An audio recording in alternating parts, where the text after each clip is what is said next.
and to the republic which stands one nation under God, indivisible, with liberty and justice for all.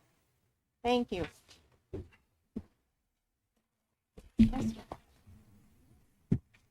I would like to ask everyone for a moment of silence, please, for a former employee, Regina Wallach, passed away on December 27th, 2021. She worked as a paraeducator at Thalberg Elementary School for 36 years, from 1976 through 2012 when she retired.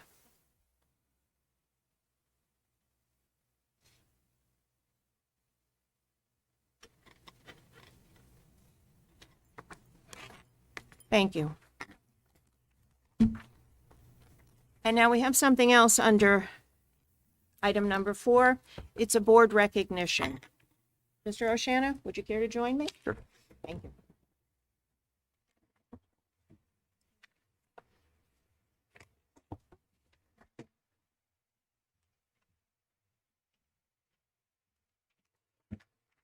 And I'd like to invite Mr. Bob Brown up. Mr. Brown? Okay. Mr. Oshana, I'd like you to begin. All right. I'll come to the podium because I wrote actually something. I usually don't write anything, as you know, but this time I did because I thought it deserved it. So I think everybody here knows that Bob taught in Southington for 41 years. He started at JFK, moved up to Southington High School. And when he retired from teaching, he could have gone home and spent his time with Gloria. He could have taken it easy, but he decided, because of his passion for education, he couldn't do that. So during his time as an educator, he worked with the administration, he worked with the board, so you had an idea of the amount of time and the commitment that was involved in becoming a Board of Education member, but I'm not sure you really knew until you got on the board. You know, there's 2 board meetings a month, but that's not where the time comes in. The time and the work that an impactful board member puts in is enormous, and most people don't know about this. In Bob's case, certainly true. Bob was a member of many subcommittees. He chaired one of the subcommittees. He served on many ad hoc board committees. He served on many negotiation committees over the years, including many long nights in this building and other buildings where we sat together to come to agreements with the different groups within the organization. Interacts with the staff, interacts with administration, students, parents, goes to the schools, staying up on educational strategies and topics, researched issues, and most importantly, came up with ideas and solutions. Just didn't come up with a problem, but you came up with some ideas and some solutions to those problems. So his commitment to the board does not end with his 41 years of teaching, and his impact, his commitment to education doesn't end with his 41 years of teaching and his work on the board. Formed a statewide task force on the poverty and how to reduce the impact of poverty on students. Worked with educational issues on the state and national level. And he also forms and leads the Southington High School Wall of Honor, something where you identified, you and your team have identified over 50 people who have gone on to do great things that actually went through our school system in Southington. So, like most educators, Bob, teaching and serving on this Board of Education was not a job for you. It wasn't a volunteer position for you. It was a passion. I've said this before. I think Bob Brown served on this board and served as the conscience of the Board of Education. He gave his time and his commitment to the board and to this town freely, and for that, we should all be thankful. So, Bob, thank you for all you've done for the children and the families of Southington. The work you have done here has left a mark on many people's lives, and you know that because you've heard from many of them over the years. You have truly made a difference, and that, my friend, is a sign of a true leader, and most importantly, an honorable human being. So congratulations, Bob, and thank you for all you've done.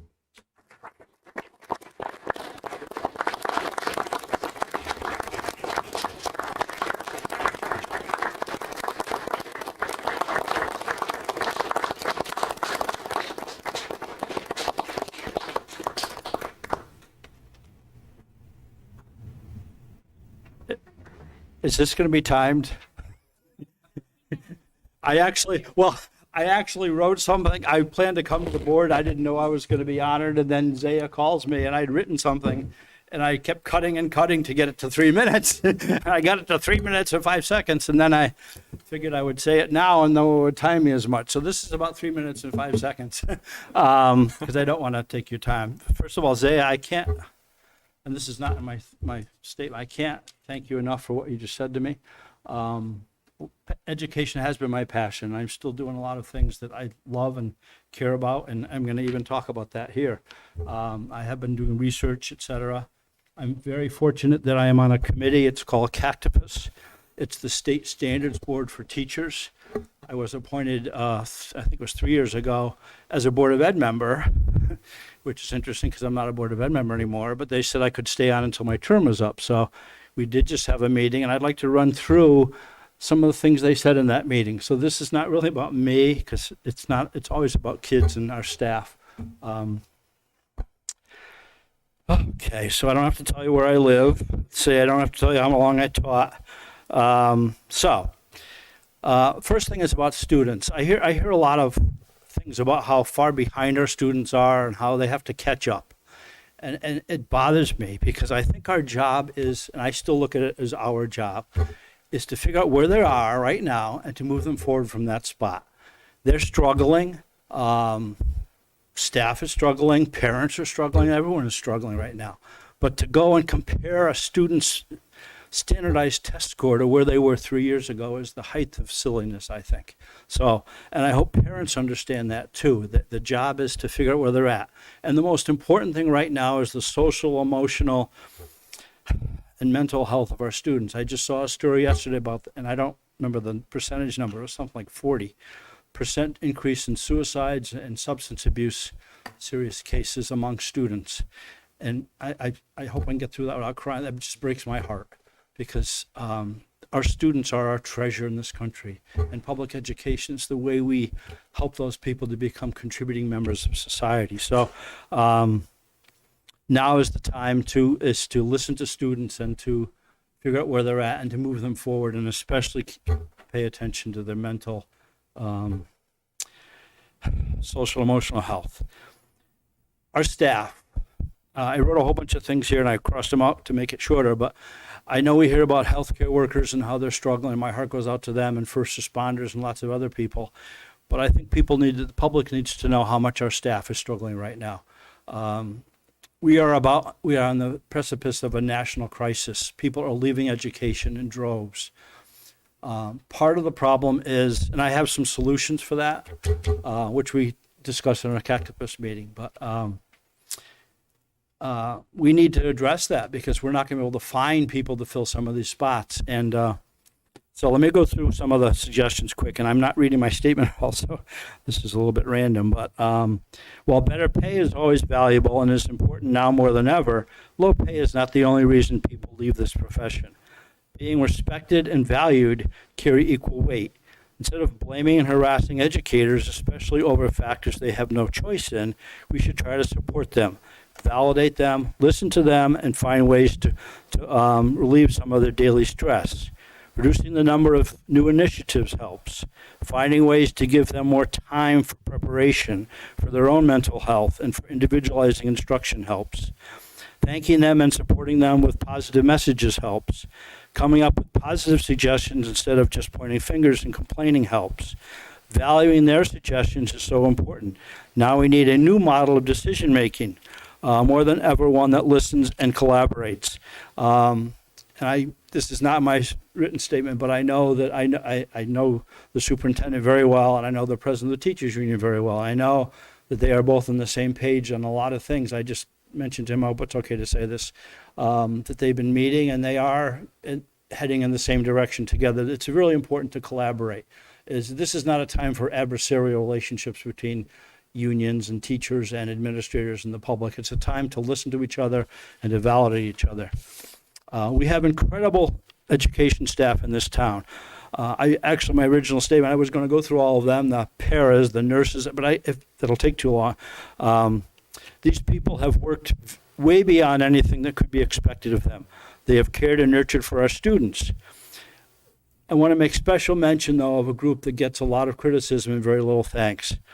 Administrators deserve some special mention. These people often receive the brunt of finger-pointing, blame, and insults. But the time and extra stress they have endured the last 18 months deserve special mention. Thank you to our building administrators, our central office administrators, and central office staff.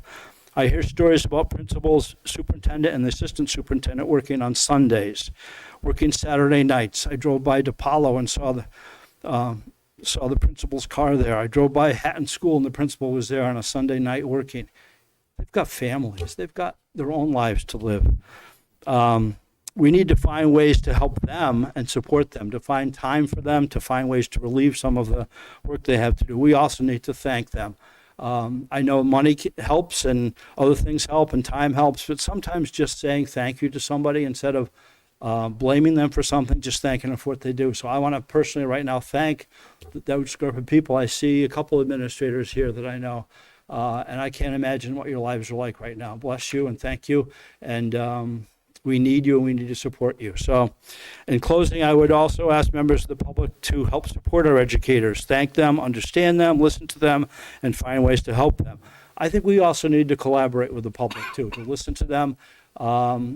There's been mistakes made. There's been imperfect ways of dealing with some of these things. I don't think anyone's handled this well, but I will tell you this, because I am very active in not only the state, but in national education organizations. I think this town has handled COVID better than anywhere else I've heard of. We've kept our schools open as much as possible. We've kept them safe, and we've kept them operating in a effective way. There's disasters out there right now. Our daughter teaches in the Bronx, New York, and I can't even begin to tell you what that's like right now. So I think it's time right now that we are positive, we support each other, we listen to each other, we help each other. If you have a positive suggestion, make it. And the last thing I wrote here is I would ask that the Board of Ed and the administration tell us how we can help them. I know very often people come and say, here's what I want you to do. But I think we need to also ask them what we can do for them, because these are unprecedented times, they are. And our children are so important. We need to care about them. We need to listen. We need to work together and be kind to each other and consider what everyone has to say. And we're not going to always agree on things, but we can do this. I'm very optimistic right now, and I'm afraid to say this, but I'm going to, that maybe the COVID thing has reached its peak and now it's going to start the downslide. And maybe this is the way out. I hope so. I hope that we can get into the spring and things are okay. And next year we can it never happened, but who knows? So thank you very much. I've talked too long already, which you know I have a habit of doing. And thank you to the board and good luck to you. And if there's anything I could ever do for any of you, thank you.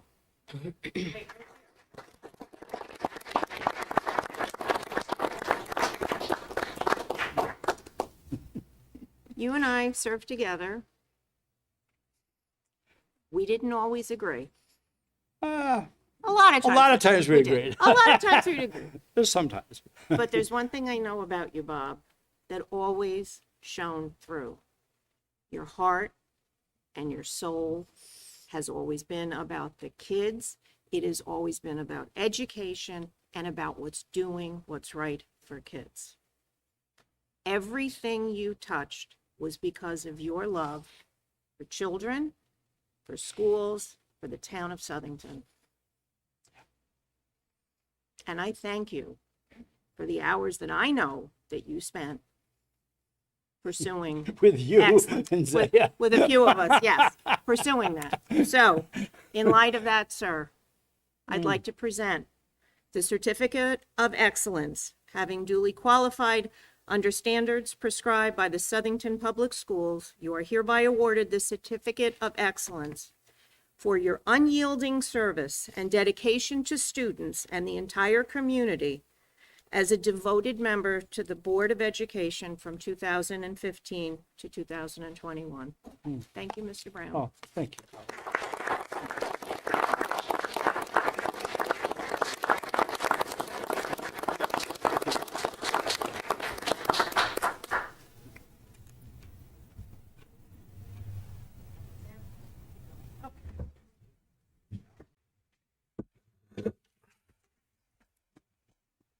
Yours or mine?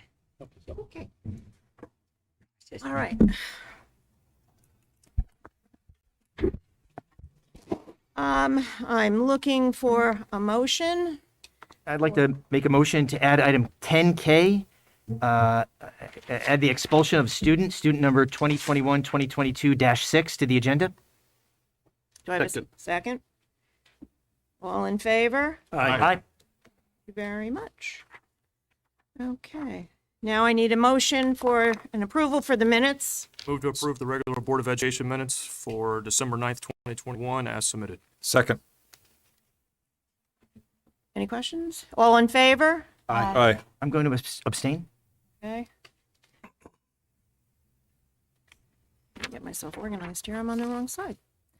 Okay, communications from our student representatives.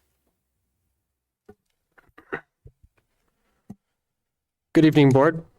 I hope your holiday season went well and are just as excited as us to be back here to kick off at least my last half of my Southington school system tenure. Our first topic for tonight was how the Southington High School Team 195, the Cyber Knights, kicked off their 25th season this past Saturday in the SHS Auditorium. As this year, the team has high hopes for an in-person season for the first time in 2 years. The team is well underway with prototyping sessions taking place every single night, and our outreach team is continuing to find new ways to help our community. The team also has high hopes to travel to their World Championship in Houston, Texas in late April. My second point is transitioning back into the school system after winter break has gone very smoothly, and students are excited to be back in the building after a very long winter break.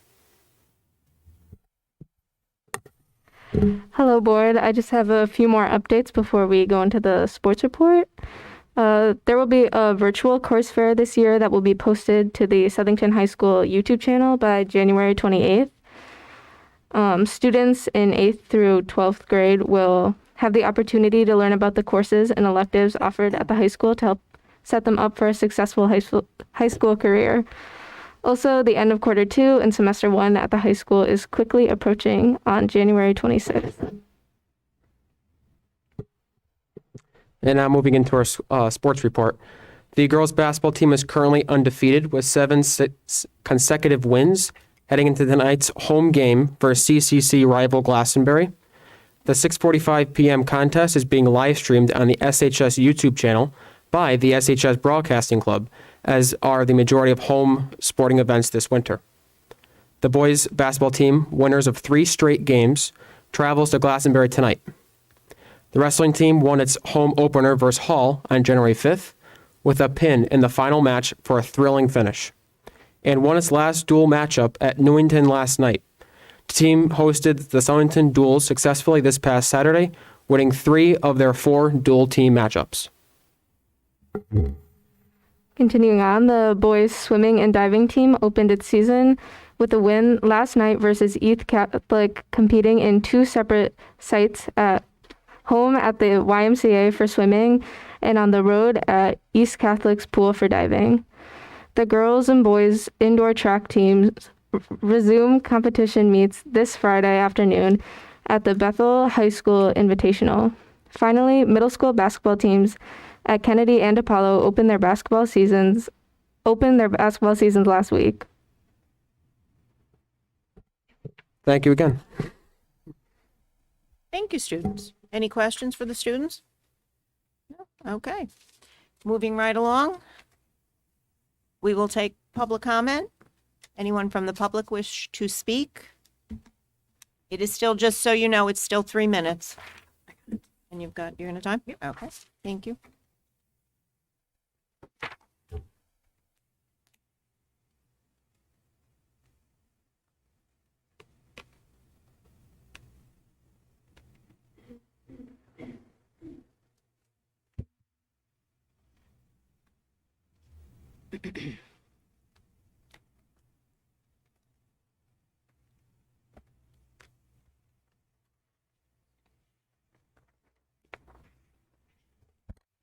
Steve Balszewski, 191 Queen Street.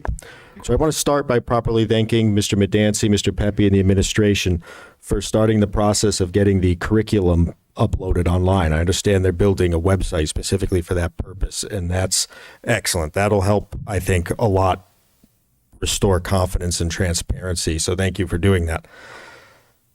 I want to talk about an organization in Connecticut that the Southington Board of Ed is a part of, the Connecticut Associations of Boards of Education, or CABE. CABE is a member of the National School Boards Association, which is the group that sent a very disturbing letter to the Attorney General asking that people who speak at board meetings across the country be pursued by federal agents as domestic terrorists. CABE has not made any sort of comment on that letter, despite the fact the majority of the state chapters of that organization have commented on that and have denounced that, which is one of the most un-American and totalitarian actions by the federal government we've seen in the 21st century. I emailed all 6 members of CABE's executive committee about this to ask them directly what their position on it is, and I did not get a response from them. So I'm asking the 9 of you, as members of our Board of Ed, to reach out to them and ask them what their position is on that letter. They shouldn't be skirting it or hiding from it and ignoring it, and we shouldn't let them get away with that. And when I emailed the executive committee of CABE, I noticed the email address for one of them, Mr. Donald Harris, was dharris@blmfld.com. I don't want to jump to conclusions. Maybe he's affiliated with the Florida Bureau of Land Management. I don't know. But it seems to me like he's a member of Black Lives Matter. So based on that, I don't know that to be a fact, but if he is, that would be very troubling. And lastly, I'd like to ask what amount of money, tax dollars, the Southington Board of Ed pays to CABE every year in dues, because I know we pay them in dues, and I'm assuming it's probably in the tunes of tens of thousands of dollars a year. So I'd like to know exactly how much of tax dollars we're paying to this organization, which is hiding from comment on the National School Board Association letter. Thank you.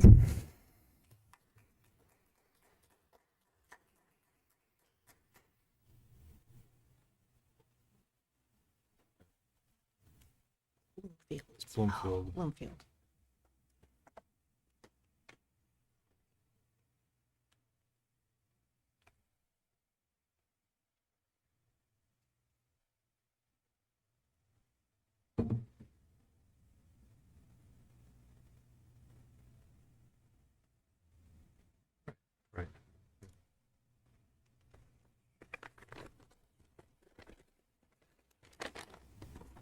Todd Ritchie, 270 Chesterwood Terrace.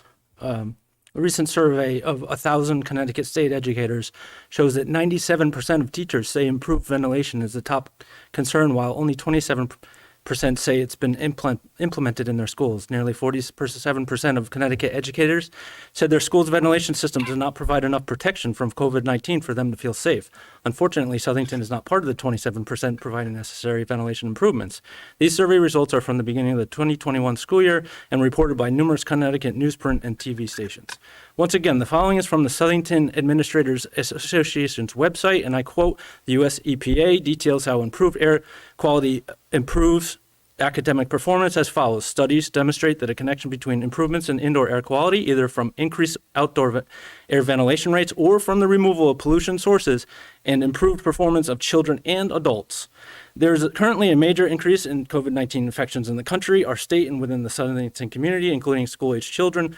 The time for improved ventilation in Southington schools was prior to 2021 school year, but that did not happen, and it must happen now. Tonight, I present to you 2 simple do-it-yourself classroom air filtration units, which I'd be happy to loan to the board for their hands-on self-demonstration purposes. I say loan because I'm donating these 2 units for use in my son's classroom at Flanders Elementary School. As you can see, these filtration units are based on the UConn School of Nursing and Medicine portable indoor air filter do-it-yourself design, are simply constructed, consist of only a fan, readily available HVAC filter cartridges that are MERV 13 rated, which is the American Society of Heating, Refrigeration, and Air Conditioning Engineers minimum recommended air filter rating for removal of COVID-19 virus particles, and some attractive white duct tape. When I say these are simple DIY units, I mean there are no instructions needed, and even a 5-year-old can make them. That's because my 5-year-old helped me make them. The 2 different units can be for 2 different seasons. Perhaps the larger unit with 4 filters and a vertical fan is only used in the winter when the outside temperatures are below freezing, which we are currently opening windows to ventilate classrooms in sub-20 temperature weather, and classroom windows are mostly closed, which they should be in the winter, don't you think? then the horizontal unit could be used in the warmer months when the windows are open and the horizontal air circulation is actually desired. Some questions I know you're thinking right now, are these units loud? Not really. They've been on since the beginning of the meeting. Were they disruptive? I don't think so. There are 3 speeds on the fan. The lowest speed is pretty quiet. In fact, both have been running since the beginning of the meeting, and the units could be run at low speeds while classrooms are occupied and higher speeds while the classroom is unoccupied during the school day or at night. What's the cost? Larger vertical unit fan is $19.98 off the shelf at Home Depot. The 4 MERV 13 filters are $8.99 from Amazon.com for a total of around $60 per unit, including the nice white duct tape. The smaller horizontal fan is about $19.98 again, off the shelf from Home Depot. The single MERV 13 filter is $8.99 from Amazon for a total of around $30 per unit, including the nice white duct tape. My wife will complete my final statement.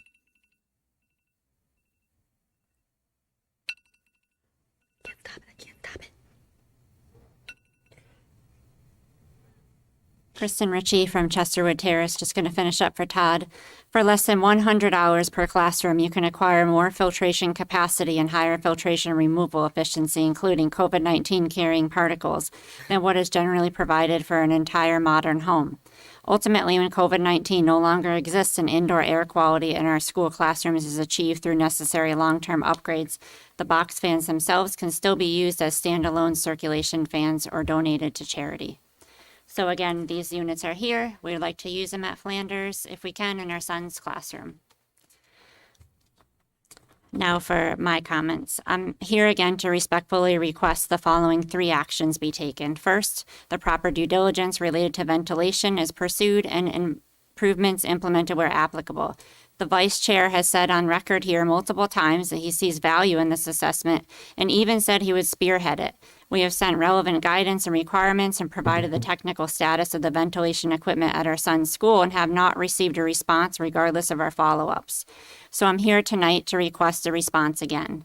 It's disappointing to already receive silence from this new board, especially regarding an important topic agreed upon by Republicans and Democrats alike and supported by gold standard sources. Second, many parents have requested that a formal communication be sent to the Governor's Office, Department of Health, and Department of Education requesting that the Governor's executive powers lapse to restore the authority of individual municipalities and school boards. I'm here again to ask for a status on this. Third, a member of this board should attend the weekly DPH health and safety meetings and vocalize the themes of parents' concerns brought to your attention, either in the meetings as time allows or as email follow-ups. I attended last week's meeting, and there was significant dialogue from other town representatives. Thank you all for taking your position seriously and putting forth your utmost efforts in the best interest of our children, taking into account all aspects of their health and development. Thank you.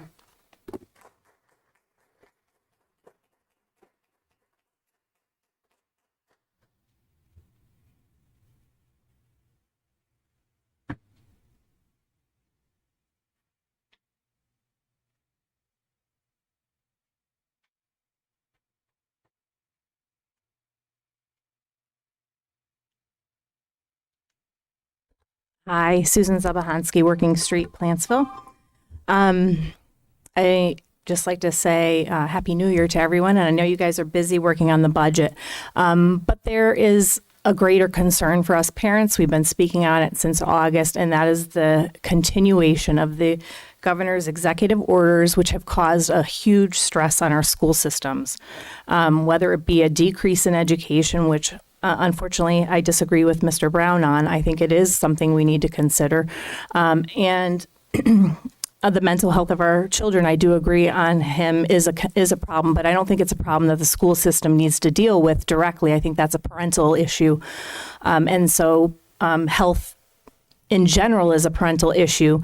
And I'm a little bit alarmed that we are advertising a vaccination clinic for an emergency use authorization vaccination for children publicly in the school system. I believe that's the job of the health department to advertise that clinic, and I don't think it's the proper role of the school system to be delving into health healthcare. And I think that's a message, as Kristen Ritchie said, that should be sent up to the State Board of Education. We have also been attending State Board of Education meetings because we haven't felt represented by this board. We're just asking again that you guys put a message up to Hartford, especially since executive orders are going to be extended again in February, that we want local control so that we can make decisions that we feel are best for our children with our board that we've elected and with direct representation from the parents. Thank you.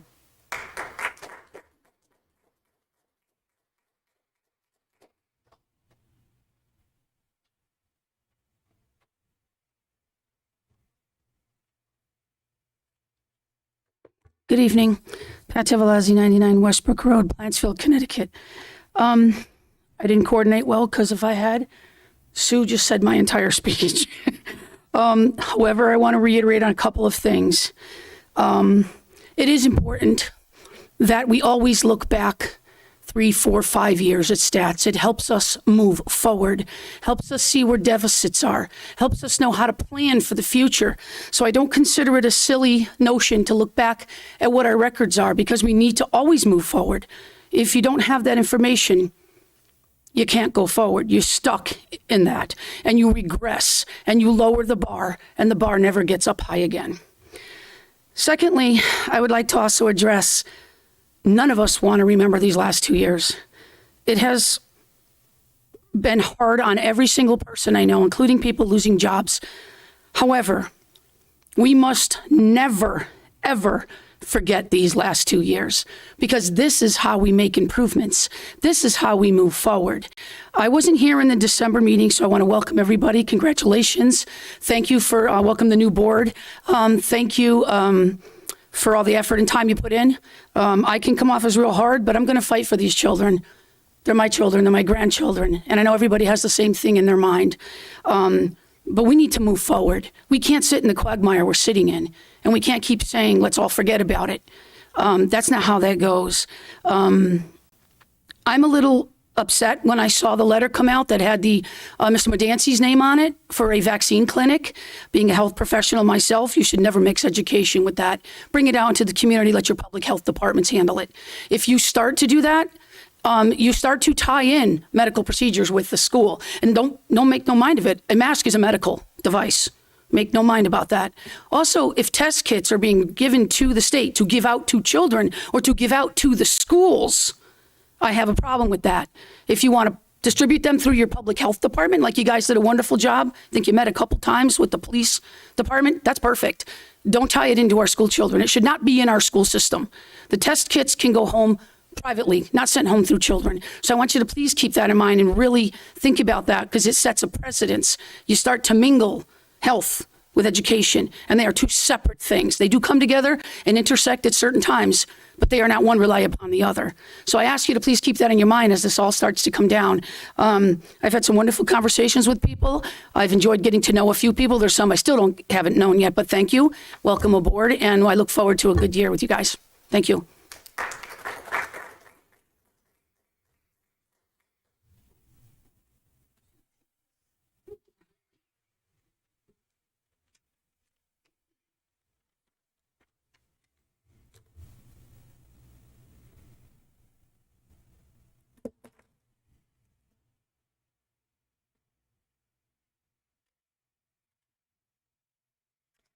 Good evening. My name is Megan Keogh. I live on Hardacre Road. I have a student at JFK as well as at the high school. I had spoken to the board at the beginning of the school year in regards to safety of our staff and students after violence at both schools. I am speaking tonight again to express my concern and to ask the board to work on formulating a stronger sense of community in the schools. After the vandalism and violent threat at the high school, my student and others struggled to return to school.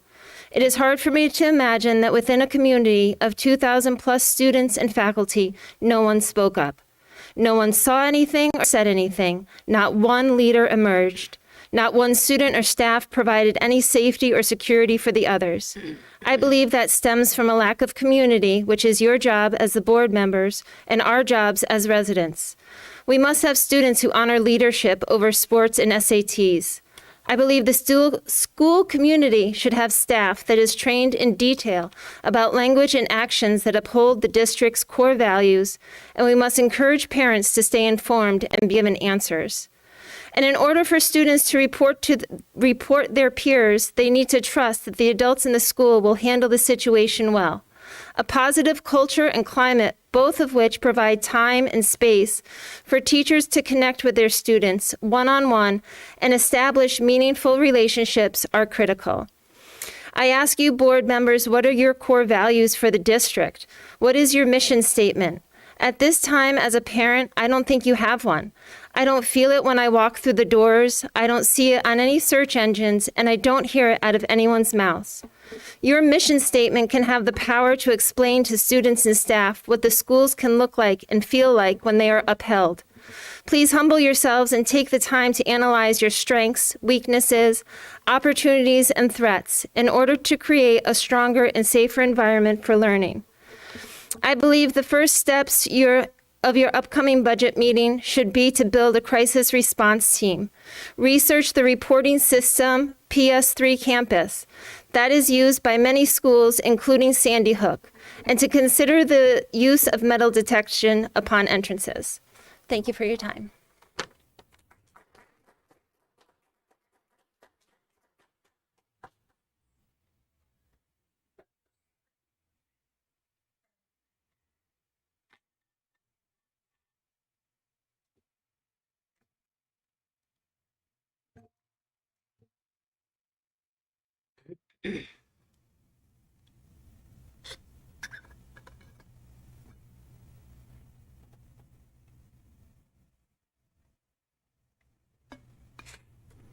Okay. Before you start timing me, I just wanted to quickly echo what Bob Brown said. Sometimes we come up here, we seem adversarial, maybe not thankful, angry. Don't take it personally. It's just frustration, but has nothing to do with you as individuals. Okay. So just wanted to get that out there. So what I'm here to talk about tonight is unvaccinated students. There's a disturbing trend growing across the country as it relates to the treatment of unvaccinated individuals. They're being barred from amusement parks, restaurants, bars, public transportation, and the list goes on. Even public schools in many areas are stigmatizing them. Thankfully, I'm not aware of the Southington Public Schools treating unvaccinated students differently than vaccinated students, at least under things they control. If I am wrong about that, please let me know.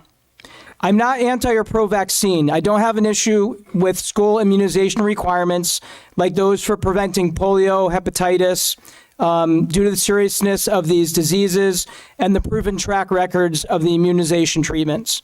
However, when it comes to COVID, the COVID vaccination, I have a different opinion. I am pro-choice in this regard. I believe the decision to be vaccinated or not against COVID best rests with the individual and their doctor. There are so many things that factor into the question of whether to vaccinate against COVID or not that there should not be a one-size-fits-all policy. Age, personal health issues, prior exposure to COVID, possible side effects of the vaccine, and many other things need to be considered. For example, many people, myself included, already have had COVID and have some degree of natural immunity. This natural immunity factor seems not to enter at all into the public decision-making process. It is you're vaccinated or not and nothing in between. The COVID vaccine tends to lose effectiveness after several months and requires what may be an unending number of booster shots. It seems like the definition of what it means to be vaccinated will be ever-changing and cause greater confusion and will be impossible to keep up with.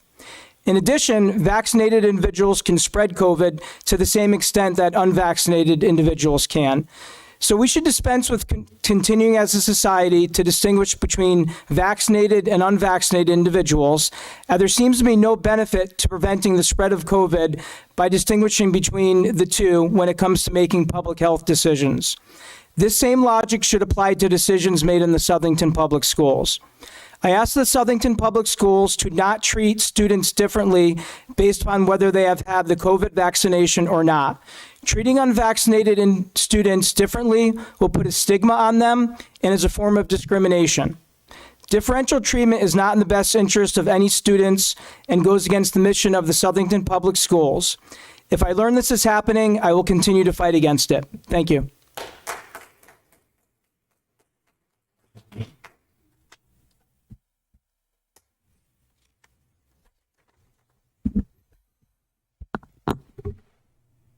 Is there anyone else from the public who wishes to make a comment?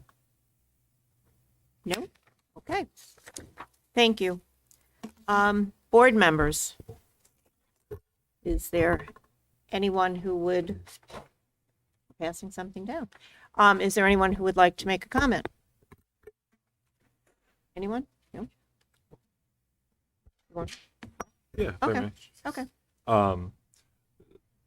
Mr. Brown, it was an absolute pleasure to serve with you. It's an absolute pleasure to still know you as someone that we could reach out to and be able to bend an ear to. I think me of all people know that you and I certainly didn't see the same thing, but at the end of the day, it was always, we had different paths of getting to the same place, and that's for bettering education and doing what's right for kids in this town. So, I didn't have you as a teacher, but you've taught me a lot over the past number of years here. So thank you. A couple of things to address one of the comments. The BLM FLD is Bloomfield Public Schools. So there's that. As far as my not getting back to emails, I did have an email issue with my Southington Public Schools. I've rectified that today. A bit horrified that I hadn't been getting emails for 2 weeks. So I just figured it was the holidays and everybody was going easy on me. But no, everything populated as soon as I fixed the problem. So I'm getting through that. As far as the air purification methods and things like that, again, this is definitely a very ingenious idea. I don't know as far as like what, I'd be kind of curious to look at it from a complete overall view as far as, and Mr. Romano and I'll definitely hop on a phone call together at some point. But, what the energy costs of something like that is, who monitors the filters at that point, how many we'd need in the whole entire school system, from elementary schools to maybe the middle schools are a little bit better. But then certainly the high school, there's a lot of other factors. I know that I've been looking into that technology for a space for infusion therapy. And, again, like the units that are, COVID ready and that type of thing, are almost $1,000 a piece. And that's on the less expensive side, and those are the quiet units. So it's, again, this is an interesting way on it and something that I think that we could do more with. This is the type of thing where I think if community members can get together, this is something I'd be willing to build with my kids. So I definitely think it's interesting. But again, it's any other issues that may arise, if it's fire hazard compliant, that type of thing, those are my only concerns as far as moving forward. So that's still a conversation that I'm, working on and planning to continue. So aside from that, thank you. Okay. Anyone else? Okay, I just have one item for this portion of the program.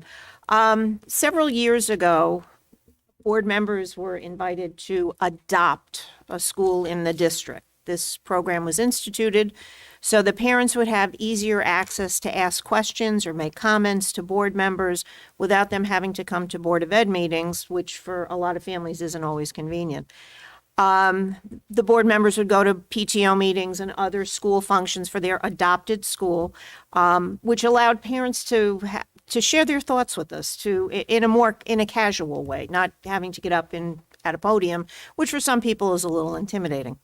So I would like to reinstitute the school adoption program, so that, because we all have access to all the schools, which is fine, but when we adopt a school, we have more of a connection to it. So I would like all the board members to think about the school that you would like to adopt. I am telling you right now, I am taking South End because I can walk to it. And let me know which school you want to adopt. And once we've gotten everybody a school, I'll share the list with the school. And Mr. Medancy, if you could advise the administrators that we're coming, Mr. Crocco, I don't know who's going to have the high school, but, you know. So if you could just let them know that we would like to, because I'd like to facilitate easier conversation with the parents in a less intimidating fashion, okay? So give it some thought and then let me know, all right? And that was the only item I had on for here. So if that's it, communication from the administration, Mr. Medancy and Mr. Pepe. Thank you, Madam Chairwoman. I'm going to keep it brief tonight, given the length of our agenda, but a few pieces of quick information I thought was worthy of sharing.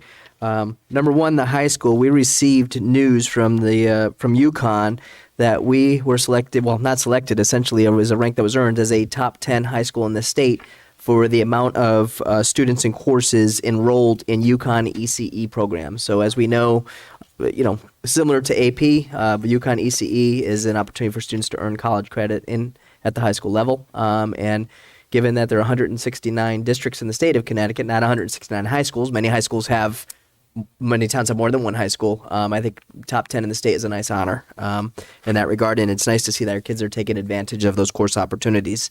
Awesome. Just want to update the board. We are at the every other year, so biannually we provide the STEPS survey to students in grades 7th, 9th, and 11th grade. It is part of the requirements of the federal grant that we receive in order to maintain that program. It's a tremendously successful partnership and something that grew organically several years ago. STEPS is the Southington Town effort to promote success.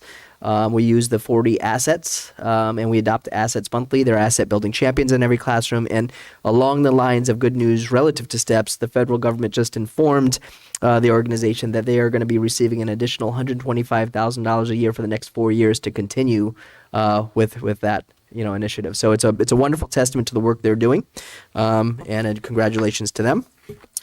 In December, early December, I was able to attend a chamber meeting in the morning. I've been going to several of the chamber meetings as I can get to them.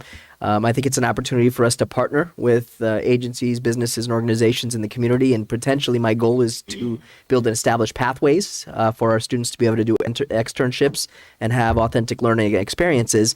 I brought the business department leader, Lillian Shanna, with me to that meeting, so she was able to talk about the Business Advisory Council that exists. And I know Terry and Zaya have typically attended those meetings and as board representatives. And it was a nice opportunity for her to share whether there are guest speakers in many of the business courses or whether there were some alliances and partnerships that can be built further upon with the business department at the high school. It was a great networking opportunity for her, and I'm excited about what came from that investment in time. So that's all I have this evening. Okay. Any questions from anyone? Okay. Thank you, Mr. Medancy. Committee reports. Curriculum and instruction. First. You're up first. Want my copy? Yeah, that'd be great. Okay. So I don't have to I read. was gonna say, because you, 'cause I know you didn't have this. So as far as committee goes, we had a great presentation from a number of teachers. The first was Mrs. Riccio, who was talking about ongoing teacher professional development and the alignment of 7th grade curriculum when it comes to languages. As of right now, again, being in Kennedy and DePaulo, it's sort of separated.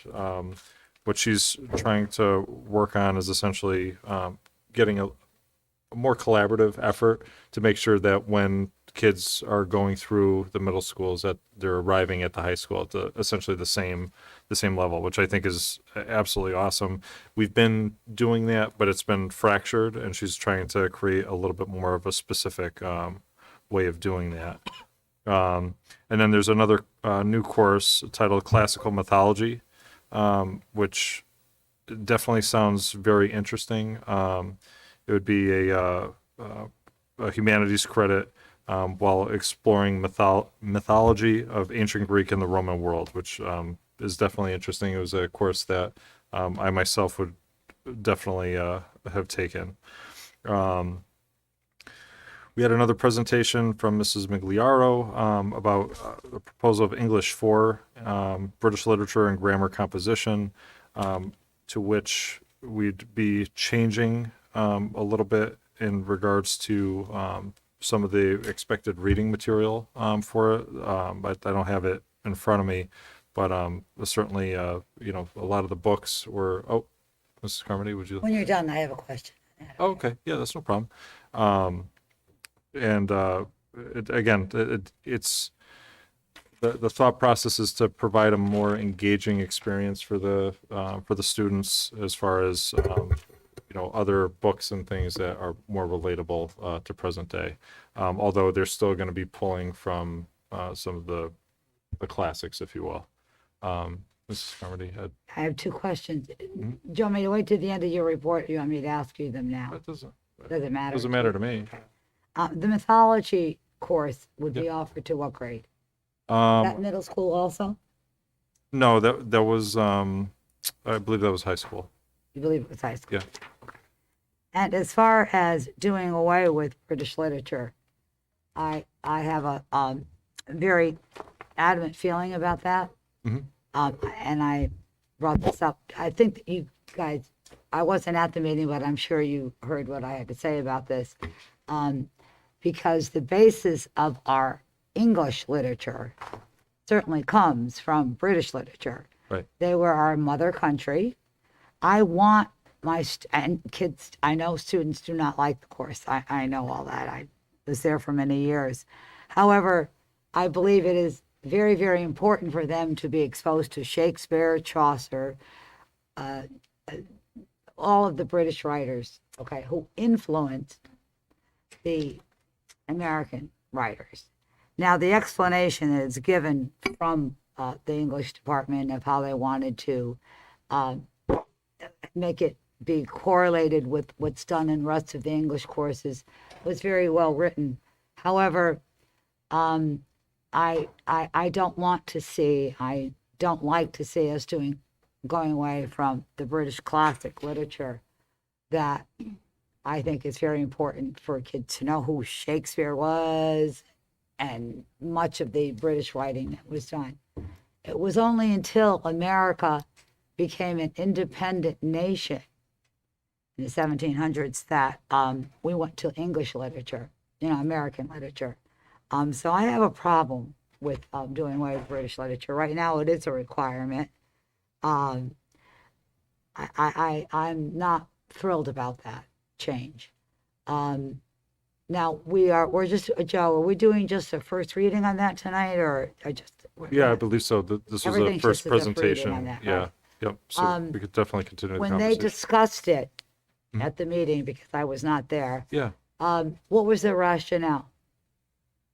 Basically to try and engage students. So essentially what's In interest-wise. interest-wise, but then, again, like, so what I took away from it is they were still going to incorporate, again, like Beowulf, for example, they again, would like do that's they were still going to be using, is just it gave a little bit more discretion for the teacher to pull from the approved literature that we currently have and bring that in.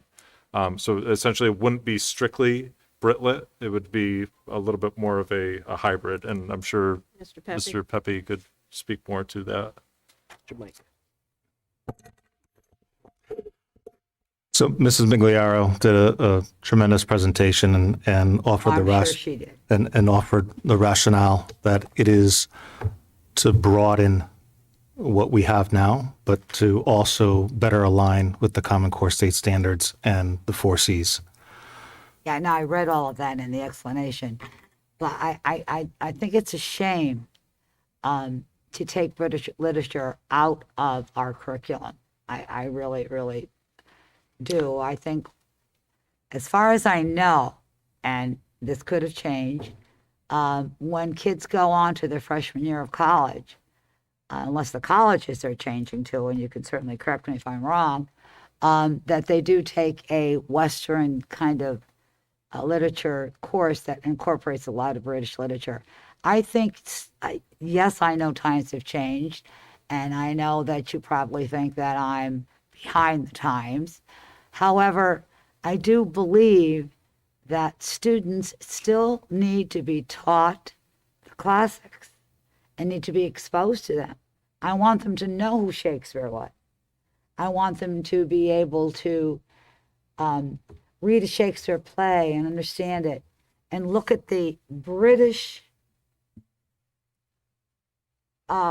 exposure to writing compared to American, because there really is a difference when you see when we became a country, how we changed, but how we still were influenced by the British literature. So right now it's a required course, British literature, correct, Frank? Yes. It's a required course, okay. It's not a popular course. I don't know what the enrollment, I don't know, maybe you have well, it's required, so they have to take it.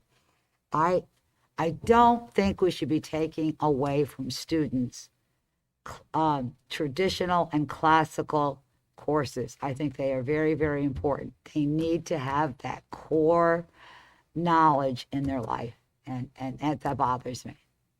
That bothers me. And they did give an excellent explanation, and she's a wonderful teacher. I know her very well. But I have a problem with it.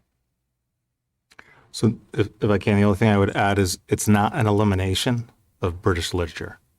So as Mrs. I know Migliero it's explained. not going to be called British Lit, though, Frank, right? It's correct. going to have a different title, and it is not going to have, the way I understand it, it is not going to have the stress on British literature that we had in the other course, and I don't like to take that away from the students. And trust me, if the kids were here, and I do have some kids, any kids on the there spot. that could, they would say, do away with it, do away with it. We didn't like it. I know that. But there are certain things I think our kids need to be exposed to in their education, and that's one of them. Just my thoughts. Yeah. No, Okay. again, it's a very valid point, and I'm glad to sort of hear your explanation, especially from the teaching perspective, I Yeah, think it's- I mean, I just, that's just how I feel about it. Do you remember in high school? How many of you guys sitting here remember what? Oh, I'd love Beowulf. I can remember, Good I hammer. I Love can it. remember at a Catholic school to having to take Oh, British Catholic Lit. school, of course. And not oh, by like the that. way, and reading Canterbury Tales and thinking, No, Oh, yeah, we're Canterbury teaching Tales, this I in a forgot about Catholic that. school. It was they were bawdy, they were funny, and it opened my eyes to British literature. So Right, and you know what? And the other thing is, looking at British literature, and then looking at American literature. Okay, of course there was a great influence until the times, until we became more of an independent country. You can see, that's our mother country, and that's the influence of our writing. So I really feel very adamantly about that, but that's just me. okay. Thank you. So thank you. No problem. Did you want to take another question from? Yeah, Mr. Jones. On that same vein, English was never my favorite subject in school to begin with, even in college. But by making this modification to the curriculum, is that going to have any positive or negative impact on preparation for the kids going on to college?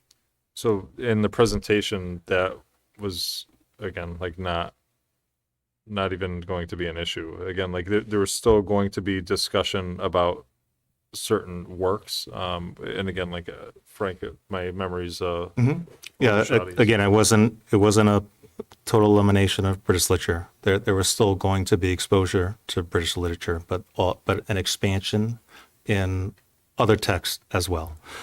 This proposal comes from the teachers who are teaching British Lit, the teachers that are dealing with our kids and seeing what they need and desire in terms of engaging them in the core characteristics of that final year of the English requirement.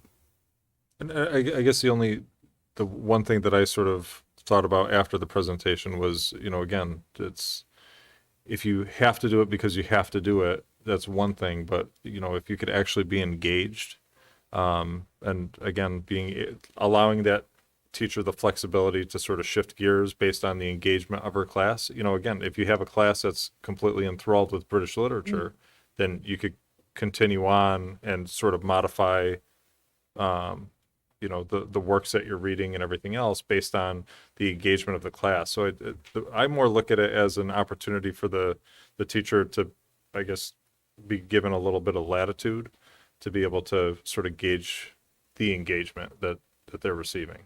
Well, and Joe, thank you. I appreciate it. I don't want to dwell on this any longer. Yeah, no. My fear is that eventually it will be phased out. Phased out, British right. And I know it's going to happen. Oh, point taken. I've seen this go on for many times. I still believe we as educators should know best what children need in their background. And for me, it is the British Literature Classic. So that's all. And I won't say any more about it. You know, that's my feeling. Yep. Okay, so thank you. Oh, thank you. And then a couple more things. So Mrs. Zappone and Mrs. O'Neill reviewed a plan which vertically aligns K through 5 science instruction with a comprehensive coverage of standards while supporting the vision of a graduate. Two such units were the first being the case of the missing monarchs, where it sort of goes through kids as far as like the environment, you know, where monarchs lay their eggs, and basically go on through the whole entire process, where, you know, it talks about changes in environmental issues which affect the monarchs and their behavior. One of the cool things that I thought was great about it, and I remember I never did it in my classroom, but I've had other students that I went to school with, where they actually grow you essentially get the chrysalis, and then you hatch the monarchs. I think it's a great opportunity to sort of get kids that ability to sort of see sort of life in motion. And again, like, it sounded like a great thing as far as standardizing across the school system, that this is something that we can continue to do. And then the second was mimicking the natural world. I thought was fantastic as far as the levels of invention and what we sort of try and do from a, I guess, everyday life aspect, and what we look for in animals, and then trying to bring it into real life. So again, it goes back to innovation, you know, really trying to have that curious mind of, you know, again, looking at an animal, how it behaves, a bat with its sonar, and then the development of sonar technology for, you know, submarines and that type of thing. It really was neat. You know, I know Jasper had mentioned a couple things during that presentations, as far as like from his areas of work, and then even with me in the healthcare field. So it's really, that was kind of cool to sort of see that be introduced. Mrs. Raccio presented a new textbook for AP Biology. Basically, where we were due for a new biology book. They've recommended the Campbell Biology in Focus, 3rd edition. Out of, I believe it was 14 recommended texts that came forward. And essentially there was one that they thought that they could utilize well for instruction. And then Megan Albanese and Deputy Chief Palmeri updated the committee on the progress between the ongoing partnership of STEPS and Southington PD, specifically the latest collaborative effort developing a curriculum to replace DARE, which was a great presentation. Basically allowing, again, just more meaningful dialogue. Again, not limited to the topics of trusted adults, protective and risk factors, risk-taking behaviors, youth substance use and developing brain, internet safety, mental health, and inclusivity. And essentially 8 to 10 officers will be specifically trained in that, and then be essentially the liaisons for our school system, which I think is important to sort of set a specific standard of instruction. A lot of information, and it was overall a great meeting with good dialogue. So, Thank you. Any questions? Mr. O'Shannon? And we talked a lot about British Lit just now. I have a question about the composition and grammar part of it. So I was just asking if that was a current requirement. there I don't too, think it that's is. I right. think it's an elective. But in order to get onto college, a lot of times you have to take that course anyways in order to get your English credits in place. My concern is taking that away. because right now, what I see in terms of business writing and people writing things, Terrible. more often than not, people are texting and you don't spell the words out and all. You can't put a sentence together anymore. So I think in order I think we need to look at that a little closer to say, if we want to make sure our students are given, I mean, grammar, you said about the courses, right? Grammar was not one of my favorite courses. My sister was an English teacher and she's embarrassed by my grammar to this day. But I think being able to form a sentence and use correct grammatical formations of sentences is something we should probably look at a little bit more in depth. Mr. Pepper? Yeah, so part of the descriptor of the course is it is presented as a comprehensive English course that addresses reading, writing, speaking, and listening skills using the wide range of diverse texts, just not solely the British literature text. That was part of the explanation in the course. Of course, grammar should be a part of every course. It should be stressed in every single course. And you're right, Zaya. We talked about that a few years back, right? Where how Yeah, writing should has be in been every course. incorporated into science, has been incorporated into all the other classes that we Right. have to Right, learn how it to should write be. about what you're doing. So I think that the being able to write correctly, not just being able to spell, but being able to write correctly and Right. create formal sentences and properly formatted sentences, not only is good for getting on into college, but also as you move on into your career, being able to actually Right. write a report, write documents that are understandable, clear, concise. So that's the point, not about that. Any other questions, comments? Okay, thank you, Mr. Brzezowski. Personnel, policy and personnel? Yeah, thank you, Madam Chair. The Policy and Personnel Committee met on January 5th. The Director of School Counseling, Jennifer DeCenza, she presented the proposed revisions for Policy 6146, the grade reporting. She explained and described that this is a phase-in plan over the course of the next 4 years, beginning with incoming freshmen. Based on the conversation from the last Board of Education meeting, Mr. Pepe reviewed plan changes for R 6146.13. All the changes regulations do not require BOE approval. The proposal addresses concerns expressed by the BOE members regarding the vast numbers of students who historically qualify for honors and honors courses. And you'll see that when you go through that first read, we kind of talked about the 3.5 grading scale, right? Looking at the moving to that 4-point scale, and it kind of defines exactly what those honors levels are now. There was also proposed revisions for policy 4118.8, alcohol and drug use, to align with the new legislation, which extends the prohibition on smoking to any area of a school building grounds and now includes electronic nicotine and/or cannabis delivery systems. We also proposed revisions for policy 5131.6, drugs, alcohol, tobacco, to align with new legislation which prohibits greater student discipline for the use, sale, or possession of cannabis compared to the associated student discipline for the use, sale, or possession of alcohol. And this was also reflect the changes that were aligned in the previous policy, the 4118.8. We also have proposed revisions for policy 9321, time, place, notification of meetings, to include minor grammatical error edit, and also reorganization of public comment. The idea being is moving the Board of Ed communication right after the students, then administration, and then followed by public comment.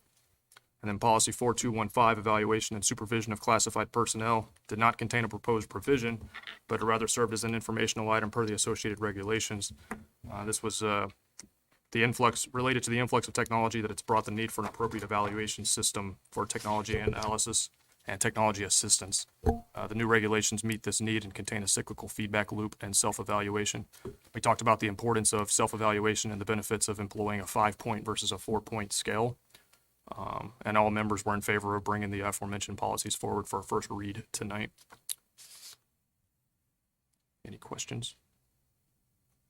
Just a side comment, one of the things we had to do, there were some grammatical corrections to our own policy. So if we need grammatical work. It just shows you the importance of it. Which are always in there. Thank you, Mr. Williams. Okay, moving right along. Item 8, Superintendent's report, the personnel report. I need a motion. Move to accept the personnel report as presented. Second. All in favor? Aye. Okay, old business, town government communications. I have 2 items. I am going to be meeting with Chairwoman Triano next week to discuss a possible letter going to Hartford regarding issues with town regulation versus state regulations. We haven't crafted the letter yet, but we're going to be sitting down to discuss how we want to move further in this. And we're also having a meeting of the chairs. Our first meeting is going to be in the finance office at Town Hall, 4:00 on Tuesday. I'm doing this from memory. But it is open to, I believe it's open to the public, yes. So that's the meeting of the chairs. It's our first meeting. So, yes. Clark, Yes. state regulations, which state regulations are you going Well, to be discussing? We're talking about items that, the governor's continued mandates and where our off-ramp is. What is the plan moving forward? Do we have a plan? Are we looking at? Does he have Yeah. a plan and so forth? Exactly. That's what and we're going to craft something to get something to Good. the governor to say, share with us. What are you doing and What, when? what are we doing? How are we doing it? And when are we Okay, doing it good. is basically what it comes down to. So that's our plan. Next on our agenda, elementary facilities project update. Sure. So, I'd like to say thank you Thank you, Mr. to Shota. Town Manager Mark Shota for joining us this evening. His visit is timely, actually. He and I talked at the beginning of my tenure in this role about him coming to our meetings and my going to his meetings. So I'll be going to the town council meeting next week, and we thought it was a nice opportunity for you to hear at the town level from town officials on developments going on in town or ask questions around town developments, whereas the board could ask me about board-related, information. Just a way to kind of build that bridge and exchange information. There's a lot of, unfortunately, we all know this with social media, there's a lot of misinformation out there. I know I've received calls from town councilors in the past where things have been posted, and once we've had an opportunity to talk, I was able to clarify, and I think they felt a little bit better than what they may have read or heard out in the community on social media. So I'm excited about this partnership. He's been a great mentor to me early on here and a nice partner with the community. With that said, we had met with, as you all know, we presented at one of our last board meetings last year on the pre-referendum work, which many of you approved. It was the environmental assessments, the borings, the test fits for, what schools potentially could we do with which pieces of property in terms of the renovate to new construction, what have you. That work, went on through the summer with the understanding that once we got some preliminary information back, we just wanted to engage in the way it was explained to us with Colliers, like just a touch base with the state to say, put it on their radar. Hey, just so you know, we may be applying come June 30th so that we're on your priority list for 2022, which would essentially, once we brought the pre-referendum work back to all of you, allowed us to engage in further conversation, make recommendations to the town council, who would then authorize the town manager to go to the bond council if that's what they so desired to do. The roadblock with all of that was we're doing the pre-referendum work, had that initial conversation with the state. It went very well, to the fact that the gentleman at the time who was the head of DAS was planning on coming to do a site visit at the three schools that were in question, only to have abruptly resigned in conflict with the governor. And that was on October 25th. So despite numerous attempts to try and re-engage with the state, our next opportunity was this past Monday on January 10th. And we just kind of said, we were presenting information to you, or we were planning on coming to present information to you, but there's been no, what do we do next? What is your direction? And what is this transition going to look like? And we learned through that meeting that it's very different from the conversation we had with the former DAS director back in October. There's some different requirements. And obviously, from October 25th to January 10th, we lost a good 3 months of time where you would have all been engaging as a board. The Elementary Facilities Committee would have been meeting to go over all the pre-referendum work and bring these to our public meetings to have further conversation and eventually make recommendations. So given that, I think, the conversation we need to have tonight is realistically, based on the outcome of that call and some of the new requirements that they're looking for, I think it's a quick turnaround, given that we lost 3.5 months, to bring all of this work to the Elementary Facilities Committee, get them all up to speed on the outcomes of all of that associated work, engage the community, make a recommendation as a full board to the council, and then turn around and authorize a bond, for the town manager. It's simply wouldn't be fair to the community to not have an opportunity to engage at any real level of depth. It would be rushed.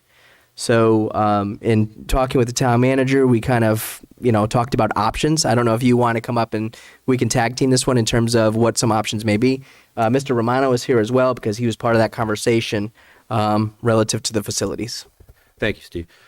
First of all, congratulations. I haven't met you as a board until now, so congratulations with that. And I know my boss would kill me if I didn't say the pins did come in, and we'll get them to the superintendent. He'll get you your pins on that particular part of it. So, as the superintendent mentioned, we did have what I consider a very, very good call with the state in October. And in fact, Steve and I were talking about moving forward with the elementary schools. Let's be honest, there was a big shakeup at the state, and the call that we had on Monday was much different. So I was talking about options with the chair was on the call, Mr. Romano was on the call, and the superintendent was on the call, and the representatives from Collier were on the call, and we just did not feel, at least in my experience, I did not feel that based upon what was necessary to get to the state by a certain period of time, I thought you'd be up against it. So we talked about some other things, and I did mention that part of the capital plan that the board has with my office is you have two other major issues. You have roofs, which are near and dear to my heart, and I know near and dear to Mr. Romano's heart. They're vital. You have I won't call it an order, but you have a very big suggestion by the federal government that you improve the facilities you have at the high school, the athletic facilities, which is another question that could be there. So we talked about referendum dates. 2022 was always going to be the Board of Education's date, November. Because of ARPA money, we freed up 2023. We were going to do a ladder truck and the pool at the Recreation Park. Because of ARPA, those have been pulled, and using ARPA money, we no longer need to go to referendum in 2023. So that frees up 2022 and 2023, the flexibility for the board of it at that point.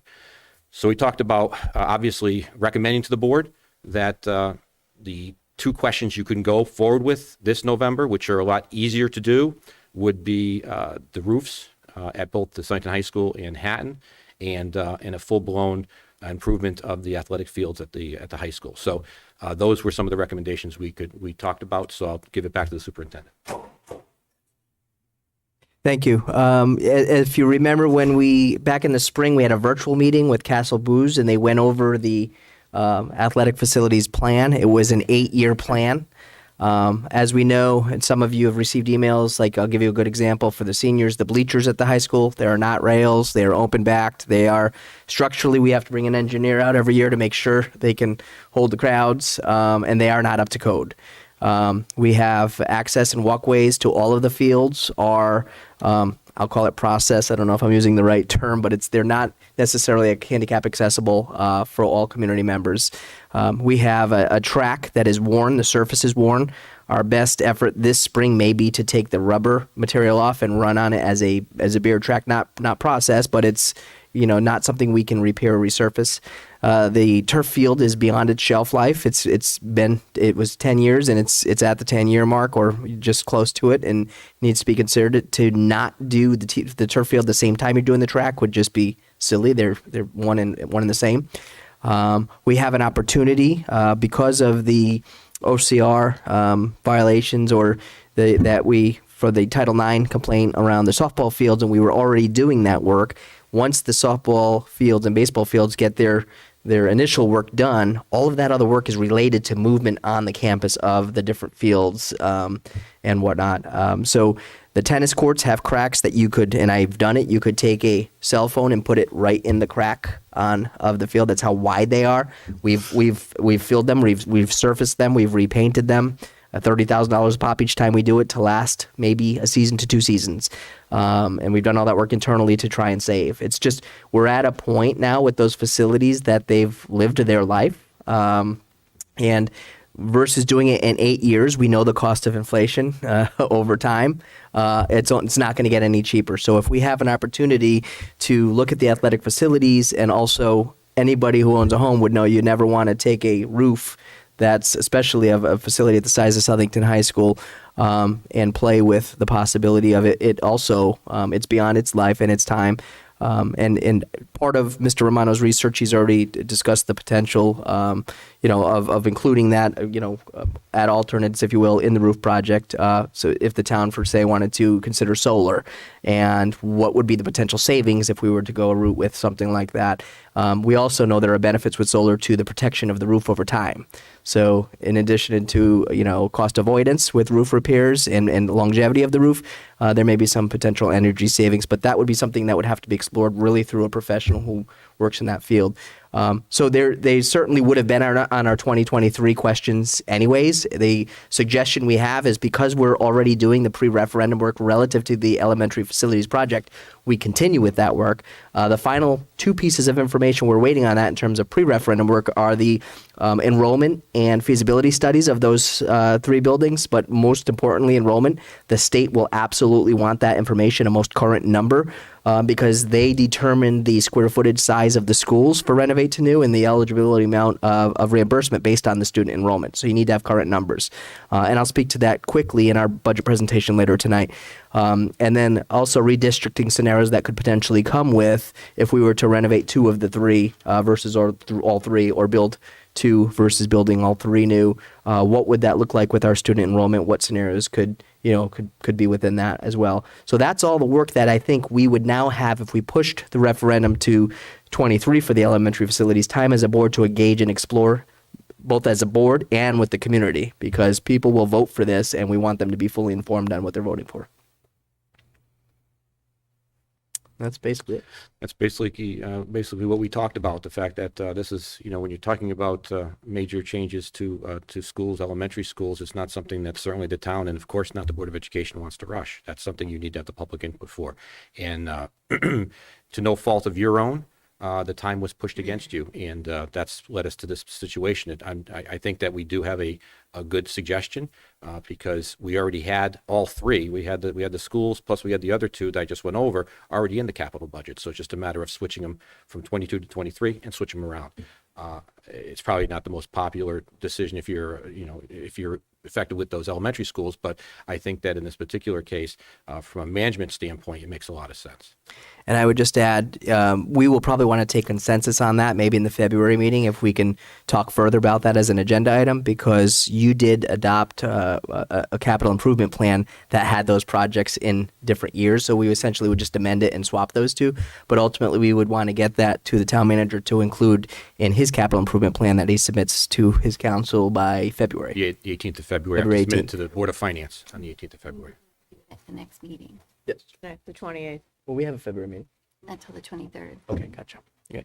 The January 28th meeting? So the January Okay. 20, yeah, we'd have to do. So the January 27th Okay. meeting is when we would put it on there, and then if people think that makes sense given what we're dealing with, then it's probably fairly easy just to swap. This is one. Does anyone have any questions? I have a comment. Just in regards to specifically the roofs and the athletic facilities. I know we're talking about basically swapping years here because of the holdup at the state with the elementary schools. From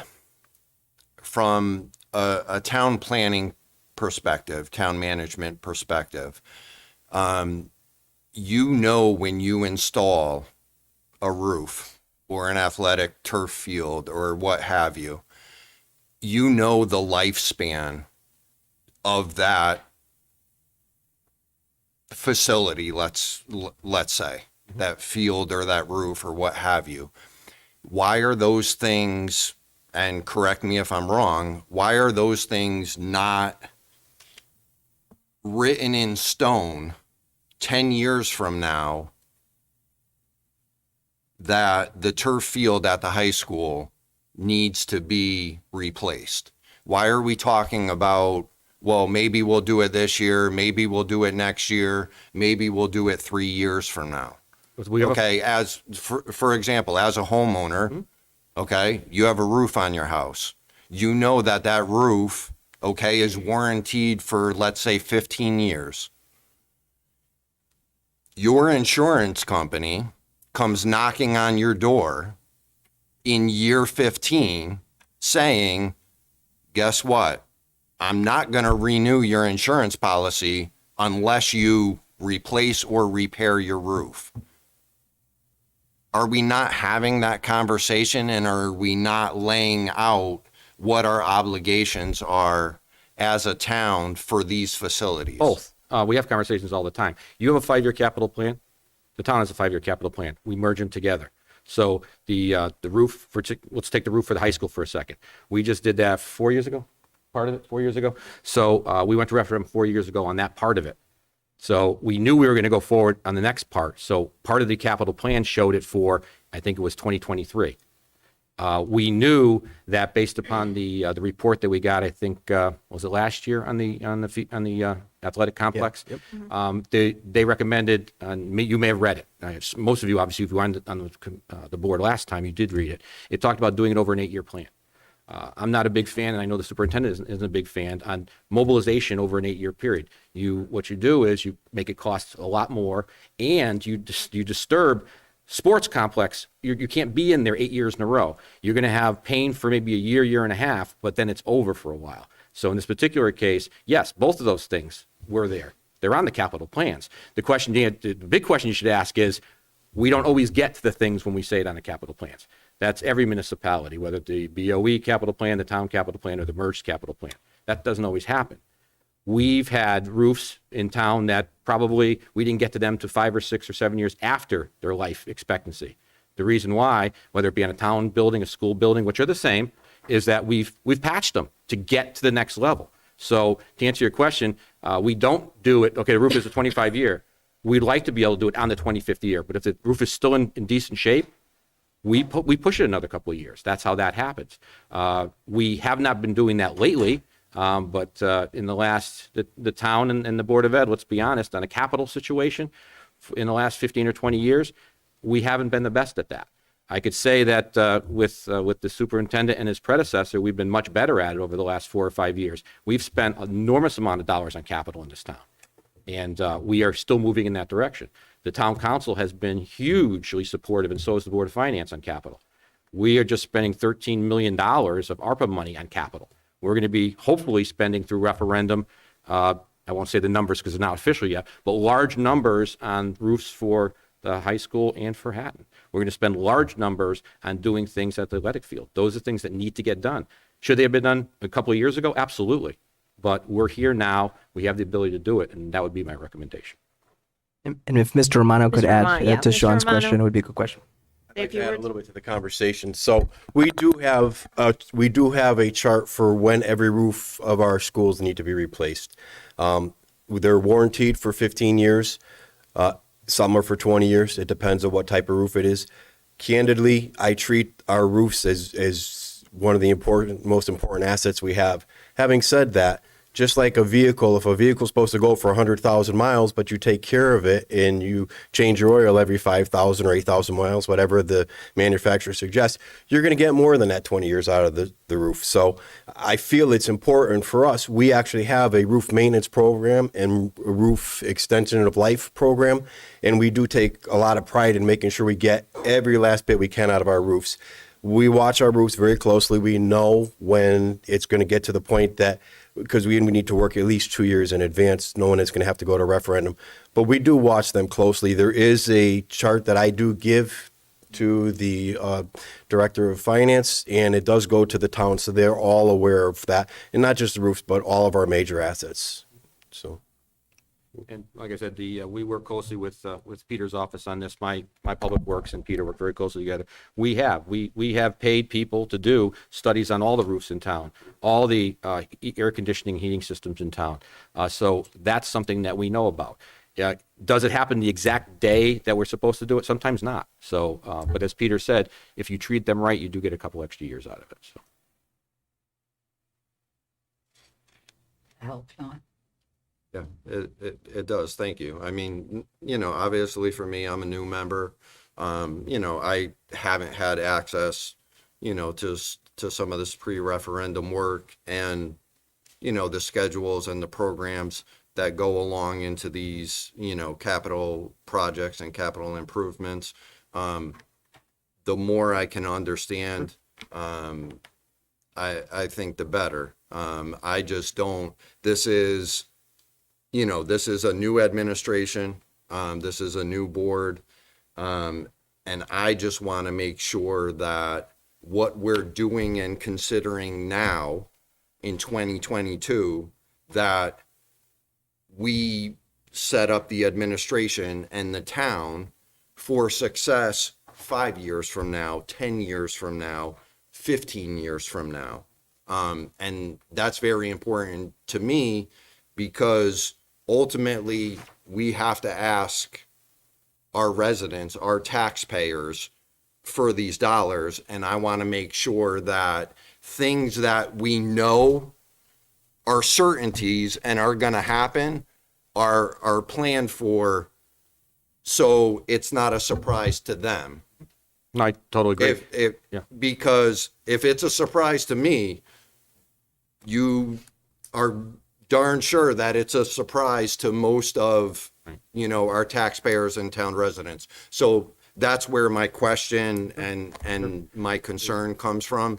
And, obviously, as I serve on the board, I'll acclimate myself and get more and more information on how we take care of these capital projects and improvements, and hopefully you will work with me and us to get us up to speed. Capital is probably the most complicated thing you have to deal with. Capital, if it's under $1 million, it's a little bit different than if it's over $1 million, because once it's over $1 million, it fits into two things. You put it on your capital, then it's got to fit into the queue for referendum. You just can't go with 9 questions or 8 questions in a November election. So you queue it up. And that's what the superintendent I spend a lot of time with, is that we look at 5 or 6 years, every November, what are we going to queue up? Sometimes things change. As I mentioned, 22 was designed for X, 23 was designed for Y. We don't need 23's Y anymore. So now that opens it up. So those things do happen. It's a living document. But the 5-year capital plan probably is the most difficult thing to deal with. We do our annual budgets, which we all know are not the easiest thing to do. But once those are done, they're done. And we try and work with the budgets we have. But the capital budget is always moving around, because a roof you think has to be done in 2023, all of a sudden you find out a roof that you didn't think was going to be done until 2025 is worse than the one from 2023, and you keep rotating it around. So it is a living document. Capital is always the most difficult one, and that's why we spend so much time, because those are the big ticket items. So when he comes to you and I go to the town council and the board of finance with a multi-million-dollar referendum, we better know what we're talking about. So. Thank you. And I'm glad you were here to answer that question instead of me. Okay. So thank you. And Mr. Thank you Schroeder, for coming we have tonight. another question, Mr. Schroeder. Don't leave yet. I'm not sure I need to take up your time, but just as a matter of information to the new board members, when the turf field was put in 8 or 9 years ago, a turf committee was developed and a turf fund, where there's funding that goes into that. I'm not sure what the value of that, or the balance in that Off the account top of is. my, I know it's several hundreds of thousands of dollars. I don't know what the value is as of this moment, but yes, that was done so that when we do have to revive, I think it's called, the turf field, you have to do that. That number is going to be higher than what's there, of course, but it does offset that when it comes to the referendum. So, it's talking about planning. This is something that was earmarked when we did the turf field, so that we knew this day was going to be coming, and we didn't want to go back in for another $1 million appropriation, so we thought we would fund it and build that pool of money over time. Okay, no, and that's fantastic. That's the type of planning that I would like to see, not only in a turf field situation, but more broadly across more capital projects. If you know off the top of your head, where is that being funded from? How are we funding that? We have a line item in our budget. We take, I We think fund it's it, 25,000. Yep. Also, ticket sales And also. tickets, Right, we have Ticket sales for the ticket use of the sales field. and for registration fees for town activities, rec activities. We take money, I think it's $1 per registration. I don't know what it is. We get it from the registrations, we get it from the football tickets, et Football cetera, tickets, so it's $1 a ticket. It We will can- offset, so. Yeah, to offset the cost of that. Well, any other questions? Last statement is, I think I'm the only one in the room who actually had Mr. Brown and Mrs. Carmody as a teacher. Oh, we had to throw that out there, Mr. Shoda. Bye. Well played. Well played. Now he's gonna leave. Now he's going to leave. Yeah, thank you. How did you like British lit? Okay. Nice, huh? All right. Is that it on the elementary facilities, Mr.? Yep. Okay. Thank you. Item C, proposed school calendar. I need a Move to motion. approve the calendar as presented by the administration. Second. Okay. Any comments or questions? No, I just wanted to say I was glad that Mr. Medansky included some of the comments from the teachers on that. Yeah. Which you usually do, I think, Steve, don't you? Yeah. Yeah. Okay. They're interesting to read. Thank you. Okay. So, hearing no questions, all in favor? Aye. Aye. So, any noes? No? Okay. All in favor. Okay, let's see where we are. Now, we have a second reading for policy. Or policy 9325. Yes, 9325, method of operation, meeting conduct. Mr. Williams?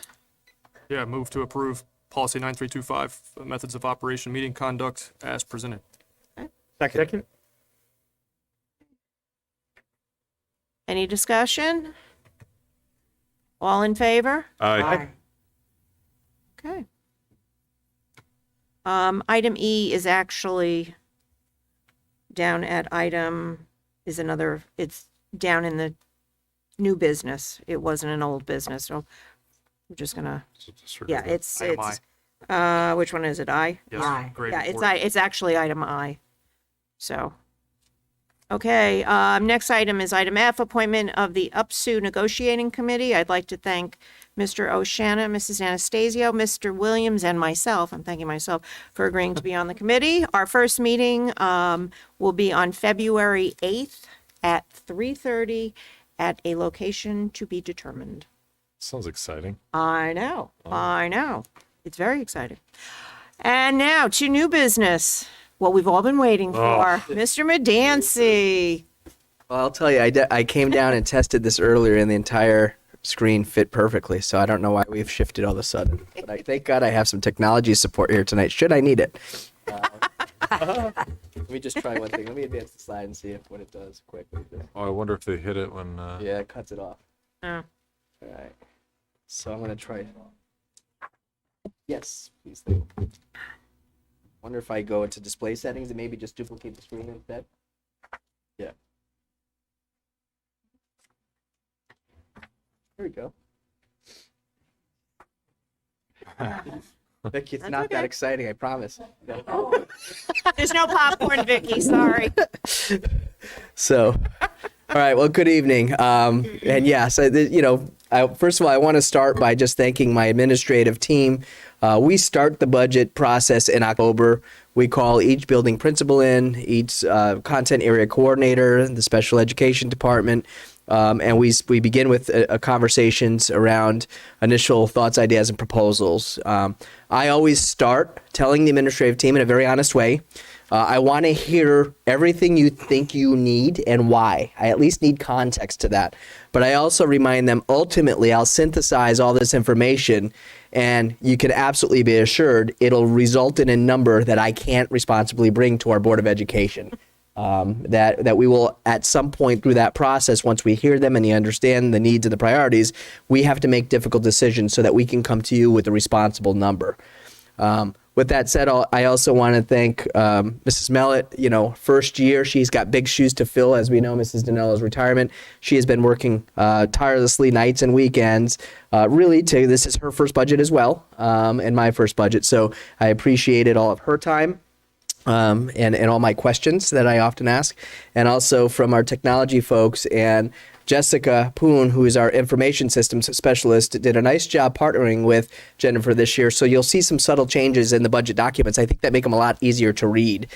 You've got the grid lines, you've got the page numbers, you've got information laid out differently. It's a little more user-friendly format within the book. When I said to Jessica, I understand you've been working really hard helping Jennifer get the budget materials ready, she said, oh, no problem. It was fun. And I said to her, only an information system specialist would say that that's fun. But I do want to thank and recognize her for that. I want to thank our administrators who are here tonight. I want to thank, Chairwoman Triano, Mr. Palmieri in the audience from the council perspective, getting the early information, and obviously Mr. Lubenik from the Board of Finance for being here tonight as well. So thank you for that. I'll start. I think it was mentioned tonight during public comment. Who are we? What do we stand for? We know several years back we engaged the community in a conversation. That conversation consisted of appointed and elected officials, teachers, parents, administrators, and community members.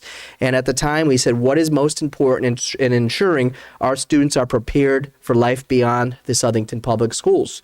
They had identified these 6 essential skills. We call them the 21st century skills. Interestingly enough, Mr. Oshana, content mastery was one of those that we adopted at the time. The whole grammar piece we talked about that. So, yep, absolutely. So that was part of it.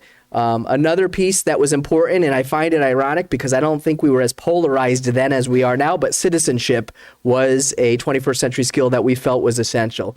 But then I would say the other 4 skills are workplace skills that are essential and probably universal to any job. Collaboration, communication, creativity, and critical thinking. Thank you. Where's my slide? No. So now with that said, I do want to jump right into the numbers. I just want to acknowledge again all the people that were part of it. What do you think? Go ahead. Not doing anything? There you go. It looks like you fixed it. So we'll see. So obviously proposed operating budget for 22-23 of this year. For people in the community, I just want to really highlight how this process works. Not a lot of people understand. And what I find, people come to the Board of Education in August talking about class size. At that point, it's too late. Tonight kicks off the most important part of our budget process. It's where we make our decisions in terms of what we feel as a Board of Education you will ultimately adopt as your budget. It starts only as my proposed budget, but it ultimately becomes your adopted budget. And then you will engage with the Board of Finance and the Town Council and advocate for the needs of the students in our community. After we do our Board of Education workshops, we have 2 next week on Tuesday and Thursday. On January 27th, the Board of Education will adopt a budget. At that point, it's no longer my budget, it's your budget. I work with you in tandem to bring that forward and work with our elected officials throughout the budget process. And then ultimately, the Town Council will deliberate and we come back to the table in May. And based on what we have to work with, we make decisions in terms of what we call a reallocation plan. So the budget process is long. Another challenge we have with the budget, and it's a frustration, is we don't always know what we're getting from the state prior to. Their budget timelines and our budget timelines don't necessarily align. So. Oh, Justin. That's okay. In a world full of technology. Hey, that looks better. Let's see. Oh, no, it got worse. Go back to what you had.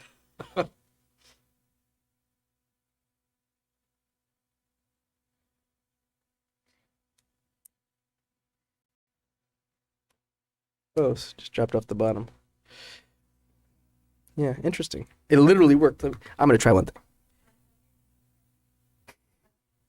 When in doubt. The auto fix. Yep. When in doubt. Oh, yeah. Whoops. Try the power button. Power. What step is hit it with a hammer? There you go. Now do your display. Oh, that's at the beginning? I knew it. I knew it was somewhere. Yeah, good. Well, that's that. But now we're not present mode, yeah. You gotta go to display settings. I think I better go help him. What do you think? Terry, I think you should help them. Jessica, you want my help? Or? Yeah. All right, I'll stay. Get rid of that. James, what does she need to hit? Right.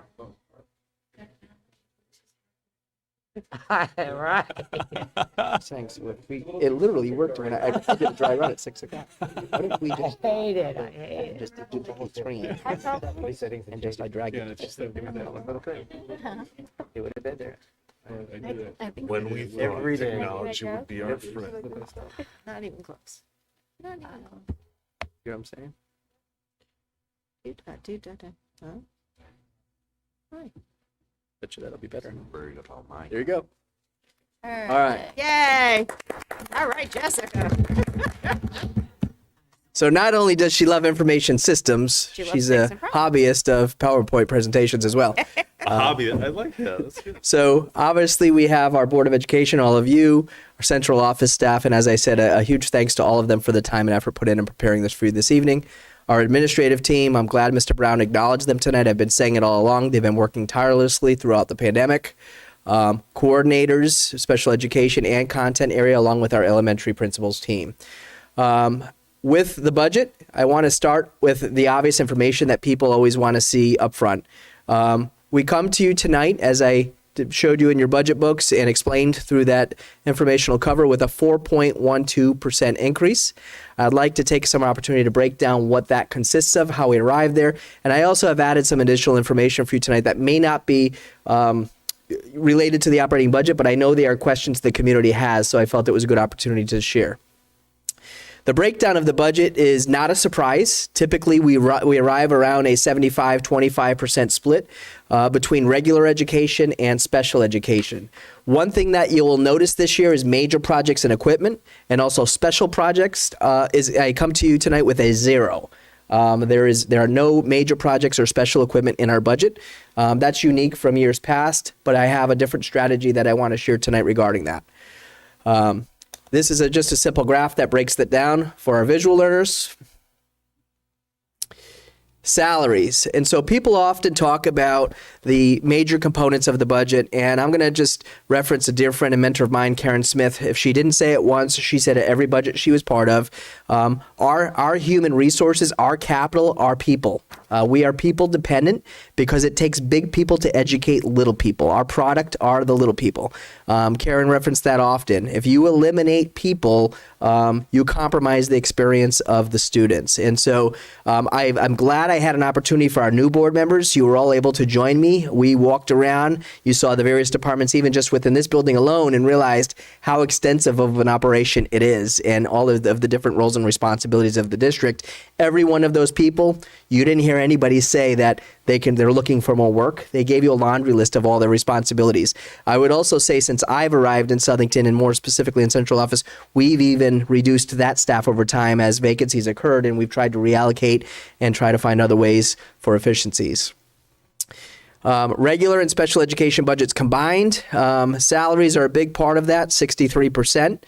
So as much as we break it out in your book in terms of regular education and special education as a whole, that's 63%.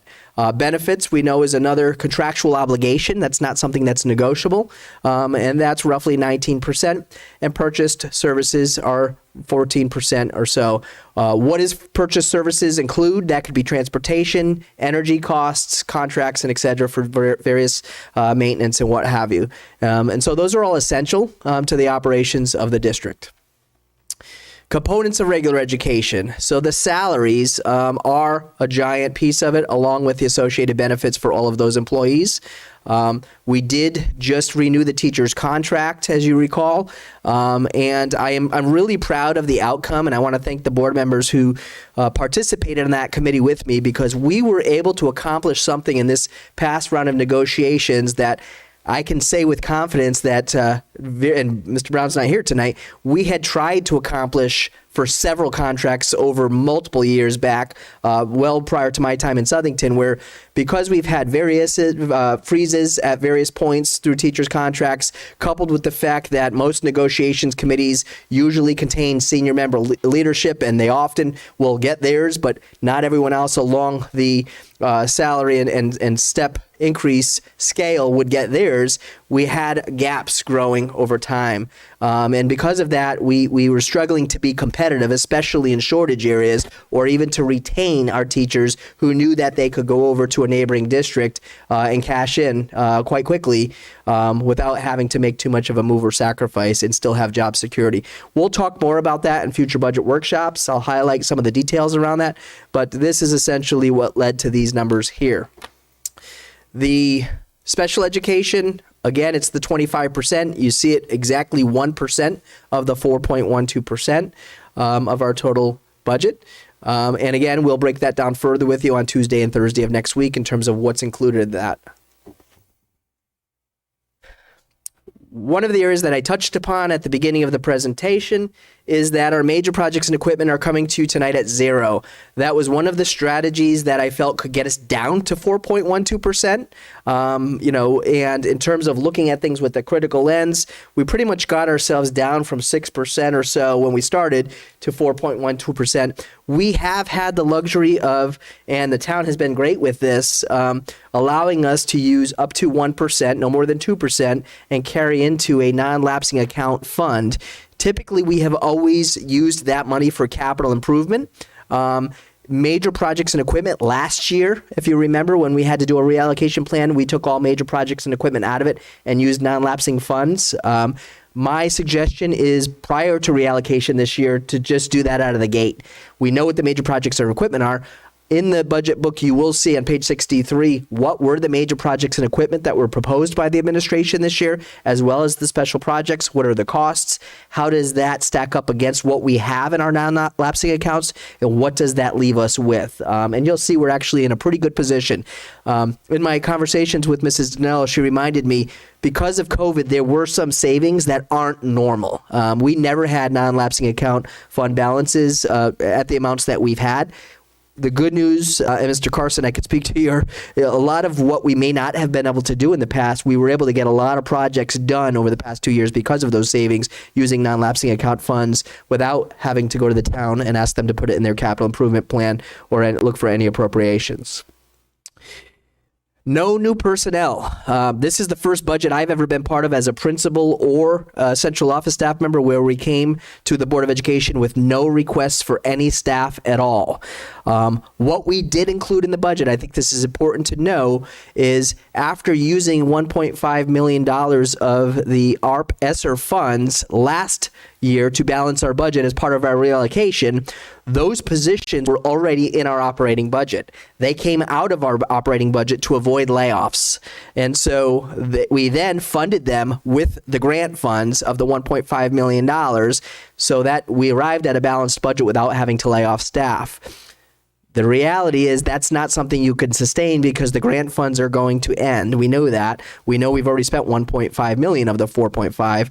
And so my initial effort this year without requesting any new staff is to try and bring back some of the staff that are grant funded through ARP ESSER based on our strategy last year so that at the end of this ARP ESSER, we're not faced with a cliff in terms of all of these FTEs that have always been grant funded and never been built back into our budget. And so that was an intentional move on our part. These were all positions last year as we went through the superintendent's budget and it became your adopted budget that the board at that time supported. The use of ESSER funds to address learning loss. While not part of the operating budget, I know this was something that's been asked in the community. How have we addressed this? You had a presentation in September from David DiStefano and Heather Allenbach where they talked about both the credit recovery program and our summer school. We provided transportation to them. You saw the students that were serviced. We typically have anywhere between 200 to 300 students, and we serviced close to 700 students, this past summer. I think it was absolutely necessary. Many of our high school students would be in jeopardy of not graduating had they not had the opportunity to earn back credit, given the impact that many of them had of going remote and not having the executive functioning skills to successfully complete online courses. In addition to that, something that's never been seen before, but I did remind our teachers union of this today during our conversation of what we've tried to do to support teachers. Our class sizes in both second and third grade are lower than they have ever been, and far below guidelines of the Board of Education. Because if you think back to when the pandemic started, March 2020, these students were kindergartens. So what I said, they had an interrupted kindergarten experience. Then they had a compromised first grade experience. Many of them were remote for the full year and never set foot in a brick and mortar school. And now they're coming to second grade, having essentially only having had 1.5 year of school and very limited socialization during that entire time. So we reduced class sizes to levels that research shows actually makes an impact. Reducing a class size from 22 to 18 does not make any impact. 14 or lower is much more manageable. We've gotten very positive feedback from our teachers on that strategy this year in terms of managing the learning needs of these students. In addition to that, Mr. Darrenowski would remember, and I hold true to my promise, we approved many job descriptions last year that did not exist because we didn't have the needs in years prior to the pandemic of added academic support. We employed 10 one-year interventionists. We called them teachers on assignment, and those were master teachers who were working with students that had what I would call really unique and challenging learning needs, far beyond what would happen, what they would get in just a typical classroom experience. And so the strategy with that was to give these kids added academic support above and beyond what they were receiving in the classroom. And that required added staff than what we had prior to the pandemic. And so that was another strategy we used as well. And then lastly, the mental health support. We added a social worker at the high school, we added a psychologist with the district, and we added 4 ABA therapists for special programming, again, to try and target and address some of the mental health support of staff. I would note we did not only add those 4 staff members. If you remember, as part of our reallocation plan, we also funded some mental health support staff through Nexus tuition funds. And so those that were in the budget last year were hired and on staff, but not part of the operating budget. My recommendation is they stay on Nexus tuition funds and they are not part of the operating budget because we predict, based on what we've billed last year and what we've billed this year, that we'll be able to continue funding through that avenue. Had we not used that, $652,000 in salary money and additional money in special projects and equipment and whatnot through grant funding as part of our reallocation plan, people say, what would you have done with the money? And I think our town manager really, shined a light on what the town has done. What are some tangible things once the grant money expires that you have to show for it? I think their purchase of a ladder truck, their repairs to the pool, when the grant money is gone, those projects remain. And so that's something tangible they have to show. We could have seen redesigned entryways. We could have seen added cameras or potential staffing around security and safety in our schools. There's been conversation around HVAC systems and what could we have done to either enhance or improve our HVAC systems. I would note $4.5 million, if you take $800,000 off the top, which was a requirement of the grant for learning loss, when you're talking about $3.7 million, you're not going very far across 12 schools with HVAC. Schools that don't have ductwork, schools that don't have electrical, schools that don't have, the infrastructure mechanicals to enhance or upgrade, the HVAC systems in each of those facilities. So that's something that, yes, it could have been an opportunity. I don't know how far we would have gotten with it. And as we talked about as a board last year, several times in executive session so that we weren't vulnerable, you allowed us to use non-lapsing account funds, and we made several improvements and enhancements to our technology infrastructure.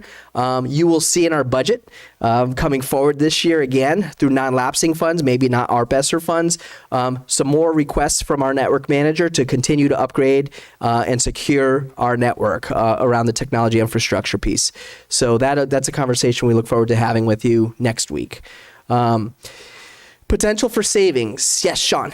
Superintendent, real quick, just going back, actually, the slide before that, as we move on from the discussion about ESSER funds. Yep.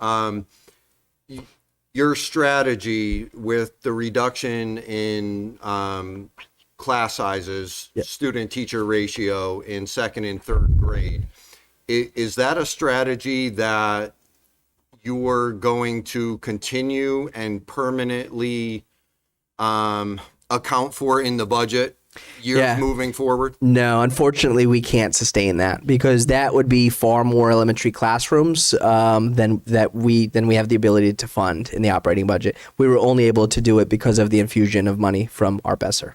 Okay. But good question. No. Do I wish? Do the teachers wish? Heck yeah, but it's actually not realistic. There wouldn't be a district in the state that would maintain class sizes like that.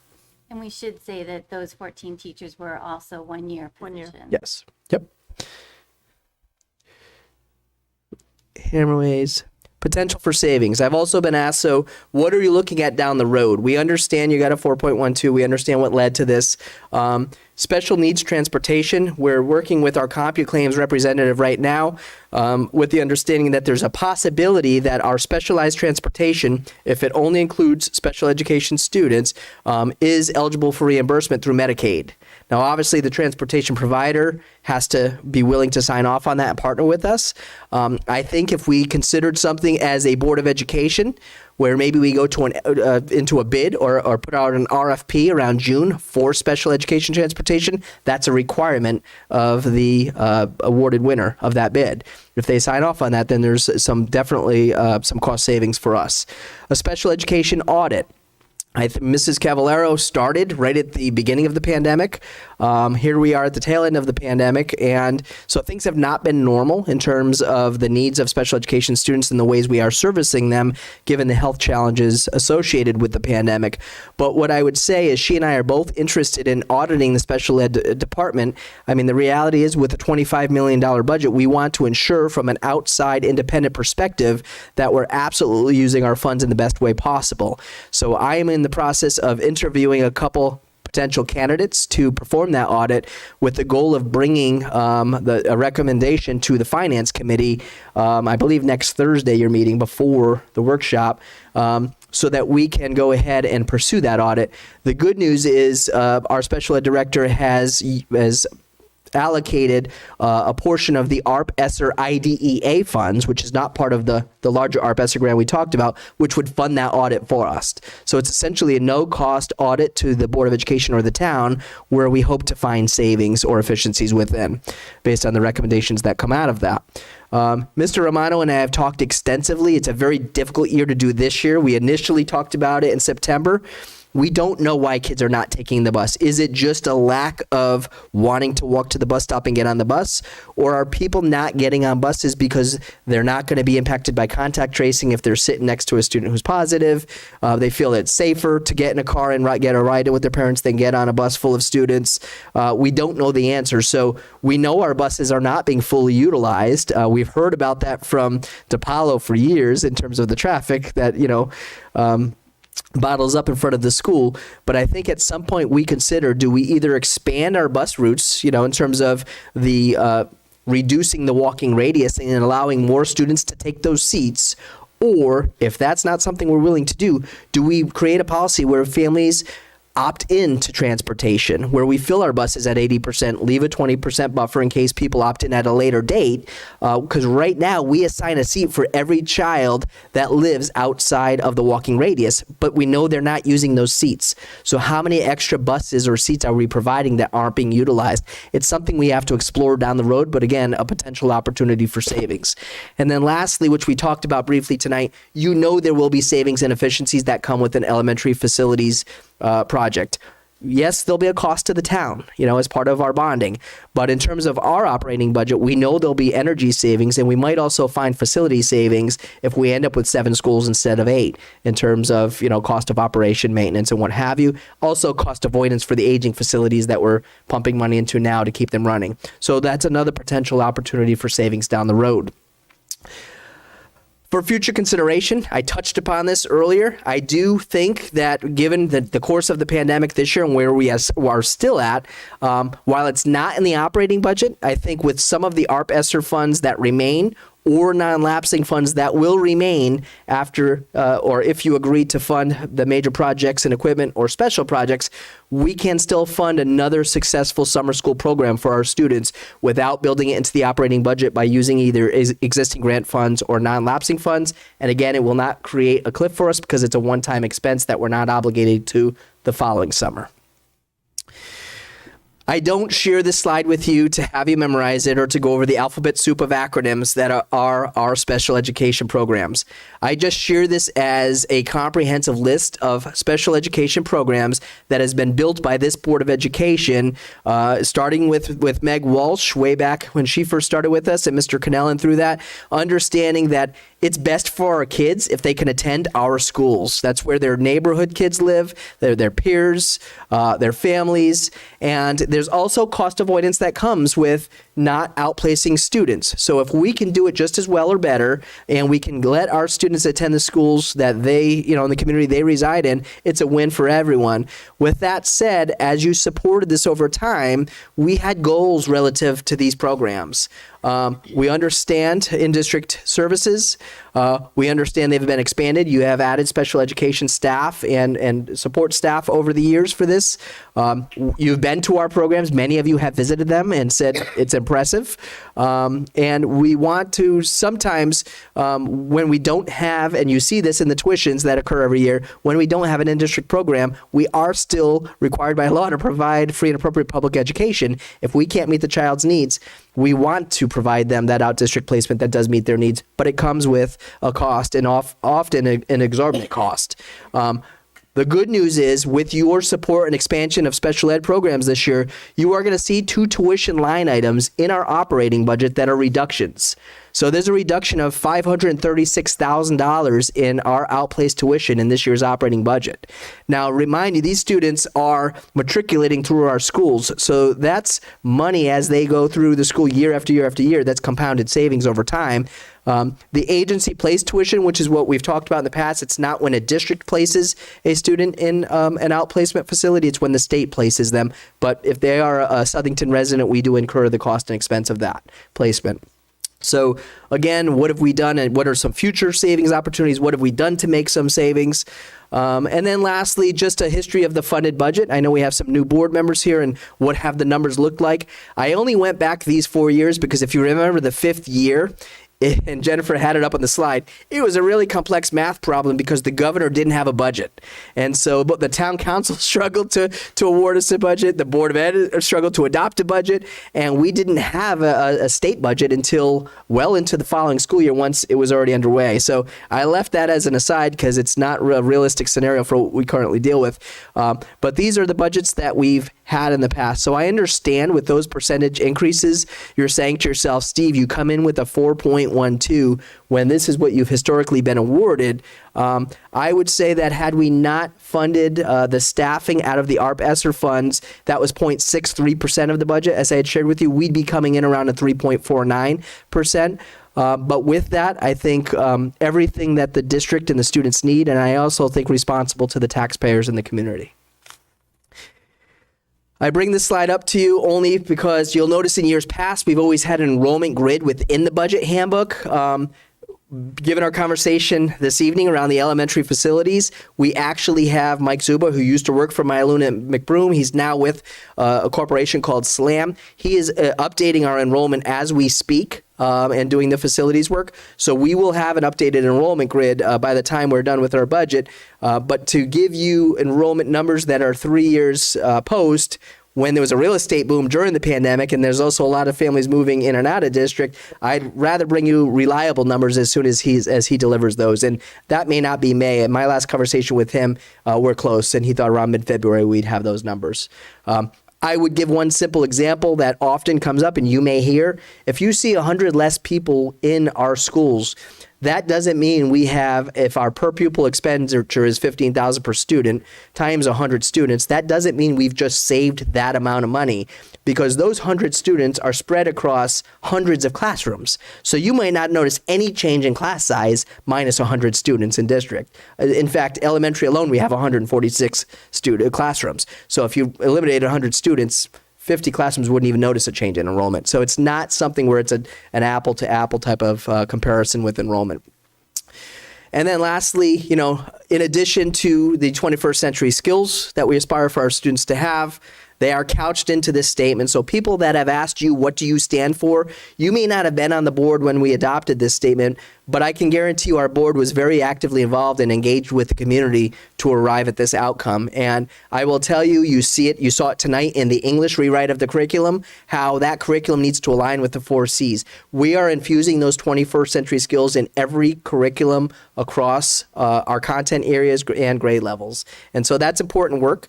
We were making tremendous momentum with that prior to the pandemic, and it's something that Mr. Pepe and I have made a priority again, while still understanding that the push-pull of the pandemic and the stress on teachers, and not trying to do too many new things, but understanding that we do need to move forward with this because time is not stopping for our students. They're still matriculating through our schools. So that's what I have for you this evening.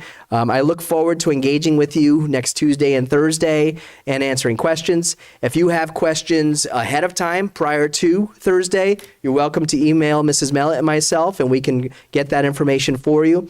Typically, what we do once the workshops happen, we generate a document of questions. So, because you'll ask good questions, you'll ask the same good questions that the Board of Finance will ask and the Town Council will ask. So once we create that document, we do share it with both other elected bodies so that everyone knows kind of what's already been asked relative to some of the things that may not be obvious within the budget, or are just further information people would have to support any of the requests within the budget. Thank you. Good job. Thank you. you. Mr. Medancy? Yes. Well done. Well done, Mrs. Mellett. Well done to the administration for all your work. I thank you. And just so you know, folks, the first workshop is going to be at Hatton because we weren't able to use this room due to planning and zoning. The second meeting will be here, and I believe we will have it live streamed. We will have it streamed. Okay. Are we able to get the first one recorded? Now, I know we can't live stream it, but can we bring the cameras, have it recorded to put it out on the website? Yeah, we can do that. We can do that? Okay. For the second. Okay. Okay. And then the second one will live stream. Okay. Thank you, Mr. Medancy. Moving along, the next bunch of items. We got a whole bunch. The high school world language, new course proposal, classical mythology, first reading, English course proposal, English 4, first reading, science unit 3, migrating monarchs, first reading, science grade 4 unit, mimicking the natural world, first reading, SHS textbook proposal, AP bio, first reading, policy 4118.8, alcohol and drug use, policy revision, first reading. H, policy 5131.6, drugs, alcohol, tobacco, policy revision, first reading. Did I just read that again twice? Am I crazy? I'm losing my marbles. I'm just going down. I'm going down. All right, policy 6146.1, grade reporting, policy revision, first reading. And last but not least, policy 9321, time, place, notification of meeting, policy revision, first reading. And I now need a motion for item 10K. Does somebody have that? Isaiah?